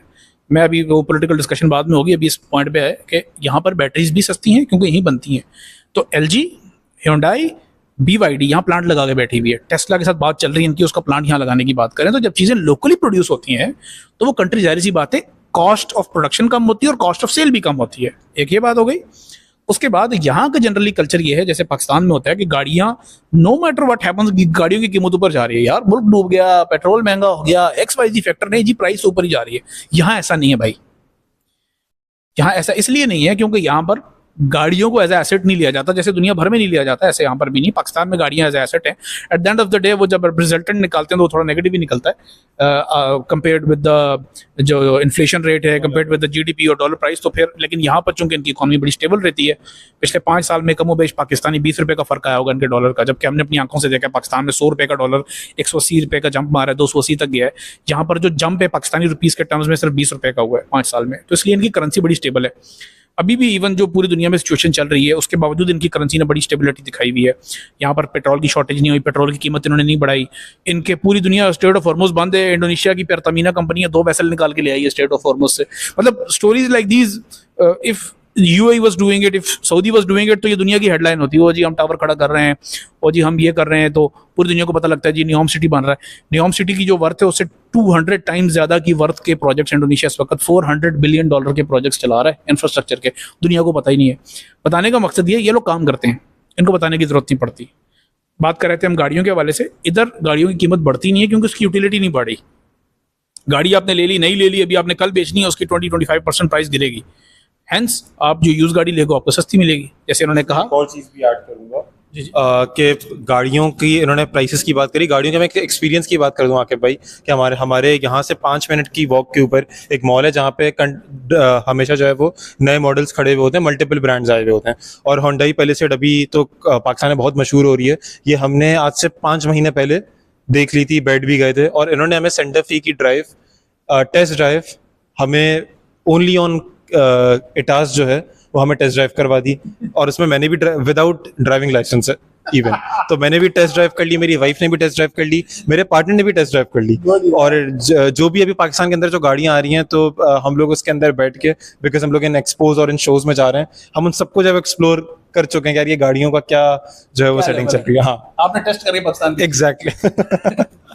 अच्छा, मैं थोड़ा सा एक और चीज़ बताऊंगा। अभी डिस्कशन चूंकि गाड़ियों के हवाले से चल रही है, बहुत से लोग ये सुन के हैरान हो रहे होंगे कि यार ऐसा कैसे हो सकता है, हमें क्यों नहीं पता। आपको इसलिए नहीं पता क्योंकि पाकिस्तान में एक इंप्रेशन है, कारोबार करने बाहर जाना है, विदाउट ए सेकंड थॉट दुबई जाना है। क्यों जाना है दुबई? सवाल है क्यों? क्योंकि दुबई मशहूर है। क्या दुबई में प्रॉफिट है? ये वीडियो देखने वाले जो दुबई में कारोबार कर रहे हैं वो मुझे बताएं, दुबई क्या दुनिया की हद है? अभी इस वक्त जो सिचुएशन चल रही है दुबई में, इससे पहले जो हालात थे, ठीक है, दुबई वॉज नेवर कंड्यूसिव। लोग वहां से कोई पता पैसे डूब रहे हैं किसी के, तभी किसी के बन रहे हैं। इतनी छोटी सा कंट्री है, अपनी कुछ प्रोडक्शन नहीं कर रहा, सिर्फ एक उसने एक ट्रांसलेट बनाया हुआ है, उसकी बुनियाद पे कमाई हो रही है, और बहुत ज्यादा स्कैम्स हो रहे हैं। उसमें जो बंदा डुबा रहा है पैसे तो अगला बना रहा है, ये हो रहा है, कुछ वैल्यू एड नहीं हो रही। इंडोनेशिया के अंदर वैल्यू एड हो रही है, हमें इसलिए नहीं पता पाकिस्तान के अंदर, फॉर वन स्पेसिफिक रीजन कि यहाँ पर पाकिस्तानी कम्युनिटी नहीं है। आप अपने खानदान में, अपने रिश्तेदारों में ढूंढ ले कौन सा बंदा इंडोनेशिया में रहता है, और आप अपने खानदान में रिश्तेदारों में ढूंढ लें, यूएसए में आपको 2 बंदे मिल जाएंगे, यूके में 2 मिल जाएंगे, यूएई में लाइन लगी हुई होगी, सऊदी में 10 बंदे होंगे। ये डिफरेंस है कि आपका कोई जानने वाला आया हुआ होगा, यहाँ के कारोबार कर रहा होगा, रह रहा होगा, तो आपको पता चलेगा ना। तो हो सकता है हम पहले बंदे हों जो आपको ये बातें बता रहे हो। मैं इसकी एक एग्जांपल दूंगा। हमारे एक जानने वाले, इनफैक्ट हमारे क्लाइंट है, आज से कोई 15-20 दिन पहले या 10 दिन पहले यहाँ आए, और इधर ही एक एक्सपो हो रहा था। मैंने अपनी रिहाइश ऐसी जगह रखी है जहाँ एक्सपो सेंटर बिल्कुल करीब है, इंडोनेशिया का सबसे बड़ा एक्सपो सेंटर यहाँ पर है। मैं उसकी वजह से यहाँ रुका हुआ था, और अल्हम्दुलिल्लाह ये बड़ी अच्छी जगह है। तो आइस BSD में एक एक्सपो हो रहा था भाई, तो मैं वहाँ पर गया अपने क्लाइंट से मिलने के लिए।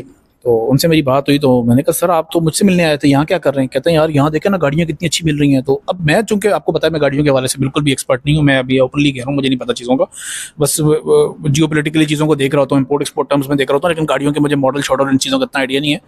तो वो कह रहे हैं आकिब भाई ये लैंड क्रूजर इतने की मिल रही है, तो ये तो पाकिस्तान में 6-6 महीने का साल का वेटिंग पीरियड है, और वो 5 करोड़ की मिल रही है, मुझे 2.5 करोड़ में दे रहा है, और कह रहा महीने में दे दूंगा, आके भी मैं पाकिस्तान लेके जा रहा हूँ, मैं यही बेच दूंगा।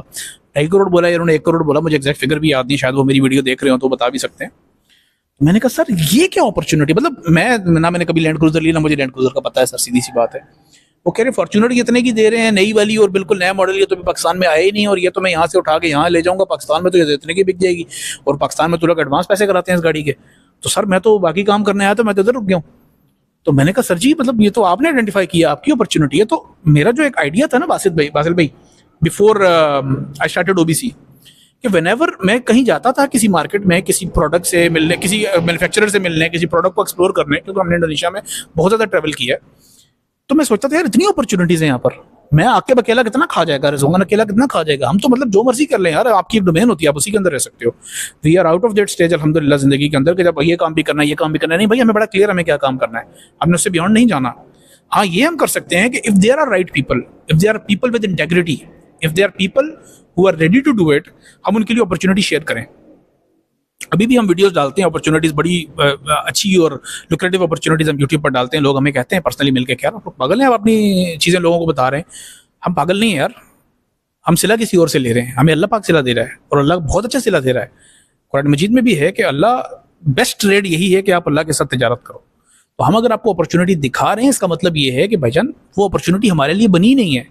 जो आके बाप को आज कह रहा है मुझे गाड़ियों का पता ही नहीं, वो कभी भी यहाँ से लैंड क्रूजर खरीद के पाकिस्तान नहीं भेजेगा, मुझे पता ही नहीं है इस चीज़ का, ना मैंने कभी करना है। गाड़ियों के पार्ट्स का काम, हाँ मैंने एक अच्छी मैन्युफैक्चरिंग कंपनी मुझे मिली हुई है, एक अच्छा बायर मिला हुआ था, मैं कोशिश कर रहा हूँ उसके लिए, वर्किंग कर रहा हूँ, हो जाएगा तो मेरी डोमेन में आता है, इम्पोर्ट एक्सपोर्ट में नहीं होता तो मैं नहीं करूँगा, लेकिन मैं एक बहुत अच्छे मैन्युफैक्चरर के साथ कनेक्ट हो चुका हूँ जो दुनिया की टॉप कंपनीज को सप्लाई दे रहा है। जब मेरा दिल करेगा मैं उसकी प्रोडक्ट उठाऊंगा, बाहर दे दूंगा। बाहर से आने वाला बंदा उस मैन्युफैक्चरर तक कभी भी नहीं पहुंच सकता, क्योंकि वो मैन्युफैक्चरर 28 मुल्कों में अपनी डिस्ट्रीब्यूशन खोल के बैठा हुआ है, वो लिफ्ट ही नहीं कराता। आप ईमेल करके देख लें, आपको जवाब ही नहीं आएगा। तो हमें अल्लाह ने एक एक्सेस दी हुई है, वो एक्सेस जब हमारे काम आएगी, जब कोई राइट पर्सन आएगा, वो राइट पर्सन प्रूव करेगा कि yes I am the right person, I have integrity, I will take it seriously, I will not take it for granted, we will help him. Similarly गाड़ियां हैं, गाड़ियां तो एक चीज़ है, असल में 50 और चीज़ें हैं। कल मेरे एक साहब से मेरी बात हो रही थी रात को, आपके भैया बेम्बू बड़ा सस्ता है। आपने कभी सोचा जब से आप यहाँ हैं बेम्बू सस्ता है? क्योंकि बेम्बू आपकी फील्ड नहीं है ना। वो भाई साहब फार्मर है, माशाल्लाह बहुत अच्छे फार्मर है, अल्लाह पाक उनको मजीद इज्जत दे, तरक्कियां दे। मेरे बड़े अच्छे मौसम भी हैं, अभी शायद वीडियो भी सुन रहे हो। तो मैं हैरान हो गया, मैं रात को सोते हुए भी, सोने से पहले भी सोच रहा था यार कि बेम्बू सस्ता है यहाँ पे। मैंने तो सोचा ही नहीं था, पाकिस्तान में तो बेम्बू ग्रो ही नहीं होता। अब बेम्बू कितनी इंडस्ट्रीज का रॉ मटेरियल है, बेम्बू कितनी इंडस्ट्रीज का की इंग्रेडिएंट है, हम सोच भी नहीं सकते।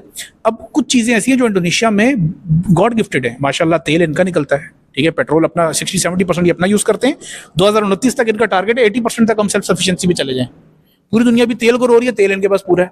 पूरी दुनिया 30% तेल खाने का इनसे लेती है, पाम ऑयल इनका अपना निकलता है, कोकोनट ऑयल का अपना निकलता है, गोल्ड ये निकालते हैं, प्लास्टिक का दाना इनका अपना बनता है, लोहा इनका अपना है, ठीक है। और क्या चाहिए, पानी इनका अपना है, इनको जरूरत ही नहीं है दुनिया की। ये तो अभी खाने पीने के आइटम्स में भी इन्होंने 2027 तक अपना टारगेट रखा हुआ है कि हमने सेल्फ सफिशिएंसी पे जाना है, चावल अपना उगाना है, नमक अपना लेना है, एवरीथिंग ये खुद ग्रो करने की कोशिश कर रहे हैं। तो इनके पास सेल्फ सफिशिएंसी है। जो कंट्री दाना अपना है, उसका प्लास्टिक का दाना, पीवीसी, पीवीई सब इनका अपना है, पीवीसी, पीपीई, और इसके अलावा भी ये चूंकि इनका अपना तेल भी निकलता है और इनकी अपनी रिसाइकलिंग बहुत ज़्यादा है। ये कचरा उठाते हैं, उसको रिसाइकल करते हैं, रिसाइकल्ड एल्यूमिनियम बहुत ज़्यादा है। तो गाड़ियों के पार्ट्स नेचुरली अच्छे बनाएंगे, और रबड़ ये लोग ग्रो कर रहे हैं, तो इसी वजह से यहाँ पर स्केचर्स और बड़े बड़े जूतों के ब्रांड्स अपने जूते बना रहे हैं। आप सर्च कर सकते हैं, पैन ब्रदर्स के नाम से बहुत बड़ी कंपनी है, वो बहुत बड़ी लेवल पे मैन्युफैक्चरिंग कर रही है। तो बताने का मकसद ये अपॉर्चुनिटीज़ बिखरी पड़ी हैं। ये it's not one of those countries जो बहुत पॉपुलर है। ये आप समझ लें कि इंडोनेशिया आपको इस हालत में मिल रहा है जिस हालत में 1960s या 70s में यूके था, जब क्वीन आई थी पाकिस्तान से, बहुत सारे पाकिस्तानियों को लेकर गई थी। आज यूके में पाकिस्तानी इतनी बड़ी कम्युनिटी आबाद है इसी वजह से, क्योंकि 2000 में ऐसे मलेशिया था, 2000 में मलेशिया था। एग्जैक्टली जैसे 2010 से बियॉन्ड दुबई था, जैसे 1980s में कोई बंदा यूएस से चला जाए, इंडोनेशिया आज वो है। ये वीडियो आज से 10 साल बाद अगर कोई देख रहा है तो उसको आइडिया होगा कि ये बात हमने बहुत पहले कह दी थी भाई। इंडोनेशिया में लोग आएंगे, आप शायद ना आए, चाइनीज आ रहे, जैसे आपने बताया चाइनीज यहाँ रहते हैं। मैं बताता चलूँ, 1,10,00,000 चाइनीज इंडोनेशिया में रहते हैं। दुनिया में सबसे ज्यादा चाइनीज इंडोनेशिया के अंदर है, outside China. This figure tells you a lot. Chinese बहुत स्मार्ट हैं, हमसे दुनिया में 30-40 साल आगे हैं, ठीक है। वो अगर किसी मुल्क में गए हुए हैं, किसी मुल्क में जाकर रह रहे हैं और कारोबार कर रहे हैं, नौकरियां नहीं कर रहे हैं यहाँ पर, वो इट मीन्स कि वहाँ अपॉर्चुनिटी है। हमने आइडेंटिफाई नहीं की तो हमारी गलती है भाई, हमें आना चाहिए। यहाँ पर इंडियन भी नहीं आ रहा, बंगाली भी नहीं आ रहा। पाकिस्तानियों का एक बहुत बहुत बहुत बड़ा बेनिफिट है जो हमें अभी तक आइडिया नहीं है। ये वो दुनिया का वाहिद मुल्क है जहाँ पर आपकी इज्जत है भाई, जहाँ आपको सबसे रिस्पेक्टेड कम्युनिटी में देखा जाता है। क्यों? क्योंकि यहाँ पर या तो कारोबारी लोग आते हैं, मेरी तरह, बासिल भाई की तरह, और जो लोग यहाँ सुन रहे हैं जो कारोबार करने आ रहे हैं। जाहिर सी बात है, आप यहाँ आओगे, कारोबार करोगे, इन्वेस्टमेंट करोगे, इंडोनेशिया के लोगों को कारोबार नौकरियां दोगे तो ये आपकी इज्जत करेंगे। बॉस की इज्जत होती है हमेशा। दूसरी कैटेगरी के लोग यहाँ आते हैं, दावत तबलीग वाले, वो भी नेक लोग हैं, शरीफ लोग हैं, यहाँ आते हैं, दीन की बात करते हैं। यहाँ से इनके लायक और काबिल बच्चे पाकिस्तान जाते हैं बिनोरिया टाउन मदरसा पढ़ने के लिए, रायवन मदरसा पढ़ने के लिए। मैं यहाँ पर गया, बड़े बड़े इदारों में, मुझे उनके सरबराह वो मुझे इंट्रोडक्शन दें, अस्सलाम वालेकुम, वो उर्दू में बात करें। मैं बोलूँ आपको उर्दू कैसे आती है? अरे हम रुका, हम कराची में रहा, गुलशन इकबाल में 8 साल, हम बिनोरिया टाउन से पढ़ा, हम वहाँ रुकता था। मैं हैरान, मैंने कहा यार देखो माशाल्लाह, ये लोग प्राउडली बता रहे हैं। मुझे एक साहब मिले, उन्होंने मुझे बिठा के बताया कि इस वक्त इस कैबिनेट के अंदर, इंडोनेशियन गवर्नमेंट के अंदर इतने मिनिस्टर्स हैं जो पाकिस्तान से पढ़ के आए हैं। फलाना मिनिस्टर पंजाब यूनिवर्सिटी से पढ़ा है, फलाना कराची यूनिवर्सिटी से पढ़ा है। मैं बिलीव नहीं कर पा रहा था कि यार देखो यार, इन लोगों के लिए हम लोग ऑक्सफोर्ड और हार्वर्ड हैं, हमें नहीं समझ आ रही। तो इसलिए यहाँ रिस्पेक्ट है, और ये रिस्पेक्ट अनफॉर्चुनेटली एज पर माई एनालिसिस अगले 4-5 साल तक है, क्योंकि पाकिस्तानी बहुत सारे यहाँ आ रहे हैं। और हम अपनी वीडियोस में बारहा इस बात का जिक्र करते हैं कि please please please take care of your documents, take care of your legal status, don't compromise it no matter what happens. किसी गलत मकसद के लिए इंडोनेशिया आने की जरूरत नहीं है, ना यहाँ नौकरियां, मेरे भाई नौकरी के लिए नहीं आना आपने, ठीक है। ये लोग खुद 70-80 हज़ार 90 हज़ार रुपये की तनख्वाह पे बैठे हैं। अब 90 हज़ार की तनख्वाह लेके क्या करेंगे? आपने यहाँ की नौकरियां पैदा करनी है, इन्वेस्टमेंट करनी है, कारोबार करना है, ठीक है। इस मुल्क के लिए फायदेमंद होना है। इधर आके किसी और गलत मकसद के लिए, किसी और मुल्क से होने के लिए प्लीज नहीं आना, क्योंकि इसी चीज की वजह से यहाँ पर इंप्रेशन खराब हो रहा है। यहाँ के लोग बड़े बाइज्जत हैं, ठीक है। इधर आके लोग अक्सर गलत एक्टिविटीज में मुलविस होते हैं। हमारे यहाँ कल्चर डिफरेंट है, यहाँ का डिफरेंट है। यहाँ लड़की आज़ाद है, रोड पे जाती है, दुकानों में काम करती है, दफ्तरों में काम करती है, उसको प्रोटेक्शन हासिल है। उसको ऊंची आवाज़ से बात करना, उसको गुस्से से देखना, उस पर कोई गलत तरीके से कोई उसका कोई भी जेस्चर देना, यहाँ पर बहुत सीरियसली लिया जाता है। और इनका लॉ बहुत सख्त है, इनका कल्चर भी बड़ा सख्त है। इनके पास जीरो टॉलरेंस है इस चीज़ के लिए। तो बराए मेहरबानी जो भी बंदा यहाँ आए अपने मुल्क की भी इंप्रेशन का ख्याल रखे और यहाँ के लोगों को भी इज्जत दे। ये आपको इज्जत देंगे, ये आपको बुरा नहीं बोलेंगे, लेकिन आपने इनको इज्जत देनी है। और मेरी ख्वाहिश है अल्लाह करे कि हमारे मुल्क का और हमारे मुल्क के लोगों का यहाँ पर इंप्रेशन और यहाँ पर इनकी इमेज ऐसी ही रहे, इससे भी बेहतर हो, आने वाले वक्तों में ख़राब ना हो। ये बस मेरी एक दुआ है। इसी पे मैं इस वीडियो को कंक्लूड करूँगा। बासिल भाई, कोई और डिस्कशन तो नहीं रहती? नहीं, बिल्कुल आकिब भाई, आपने बहुत अच्छे से इसको सम अप किया। आई थिंक होपफुली हम ओबीसी के प्लेटफॉर्म के थ्रू और बाकी जो भी लोग अच्छा काम कर रहे हैं उनके थ्रू हम देखेंगे कि यहाँ पे अच्छा पाकिस्तानी डायस्पोरा इंशाल्लाह ताला बनेगा, और आप जैसे लोग जो है वो हमें मिलते रहेंगे। आप जैसे लोगों की वजह से इंशाल्लाह ताला बहुत अच्छी एफर्ट है ओबीसी की तरफ से भी, रिजवान भाई, आकिब भाई, इन दोनों की तरफ से। और मेरी आकिब भाई से कंटिन्यूस डिस्कशन होती रहती है। आई थिंक ये एंड करने का ही टाइम आ गया कि यार आप इसको थोड़ा सा चार्ज करें, आप इसको थोड़ा सा अलग लेकर चलें, बिकॉज बहुत सारी इंफॉर्मेशन ऐसी है कि लोग उसके डेफिनेटली चार्ज कर रहे होते हैं। नॉट ओनली चार्ज कर रहे होते हैं, बट आई थिंक ये आपको एक फॉरेन लैंड के अंदर आप आ रहे हैं और आपको उन लोगों से ही जाके मिलना चाहिए जो कि नॉट सिर्फ एक्सपीरियंस्ड हैं, बट आपको पता है कि ये टिपिकल एजेंट्स नहीं है, ये एक्चुअल में बिजनेस कर रहे हैं, और ये आप जिस वीज़ा में आपको बुला रहे हैं ये खुद भी उसी वीज़ा के थ्रू रह रहे हैं, और ना सिर्फ खुद रह रहे हैं बल्कि एक्चुअल में अपनी फैमिलीज को भी रखा हुआ है। तो I think one of the main decision जो हमारा ही बना था वो सब फर्स्ट ऑफ ऑल आकिब भाई, रिजवान भाई से बात करके, इनका एक पूरा बैकग्राउंड समझ के, और बिकॉज इनका कराची में भी अच्छा खासा time, one of the finance institutions में इनका टाइम गुजरा, उसने बहुत कॉन्फिडेंस दिया कि यार ये लोग डेफिनेटली वो लोग हैं जो कि नाम भी बता दें। हाँ, IBA के और उसके बाद हार्वर्ड के ये जो है वो एलुमनाई हैं, तो उससे बहुत ज़्यादा कॉन्फिडेंस मिला। और आई थिंक डेफिनेटली ऐसे लोगों का मैं तो ये बोलूँगा कि ऐसे बहुत सारे लोगों का यहाँ पे आना ज़रूरी है जो कि उस तरीके से जो पाकिस्तानी डायस्पोरा को यहाँ पे बढ़ाएं, और उन लोगों को बढ़ाएं जो डेफिनेटली एक अच्छी वैल्यू ऐड करें और इस मुल्क का नाम भी रोशन करें। बिकॉज आई थिंक ये चीज़ हमें, ये एक वो चीज़ है जो कि हमें बहुत सारे मुल्कों में, मेरा बहुत ज़्यादा मुल्कों में जाना नहीं हुआ, मगर जिन छोटे मोटे मुल्कों में मैं गया हूँ उसके बाद से मैंने ये लाजमी नोटिस किया कि ये वो जगह है जहाँ पे आपको जो इज्जत मिल रही है वो आपको नॉर्मली कहीं भी और नहीं मिल रही। और आई होप कि ये ऐसे ही जो है वो रहे इंशाल्लाह। इज्जत भी दे रहे हैं, वकार भी दे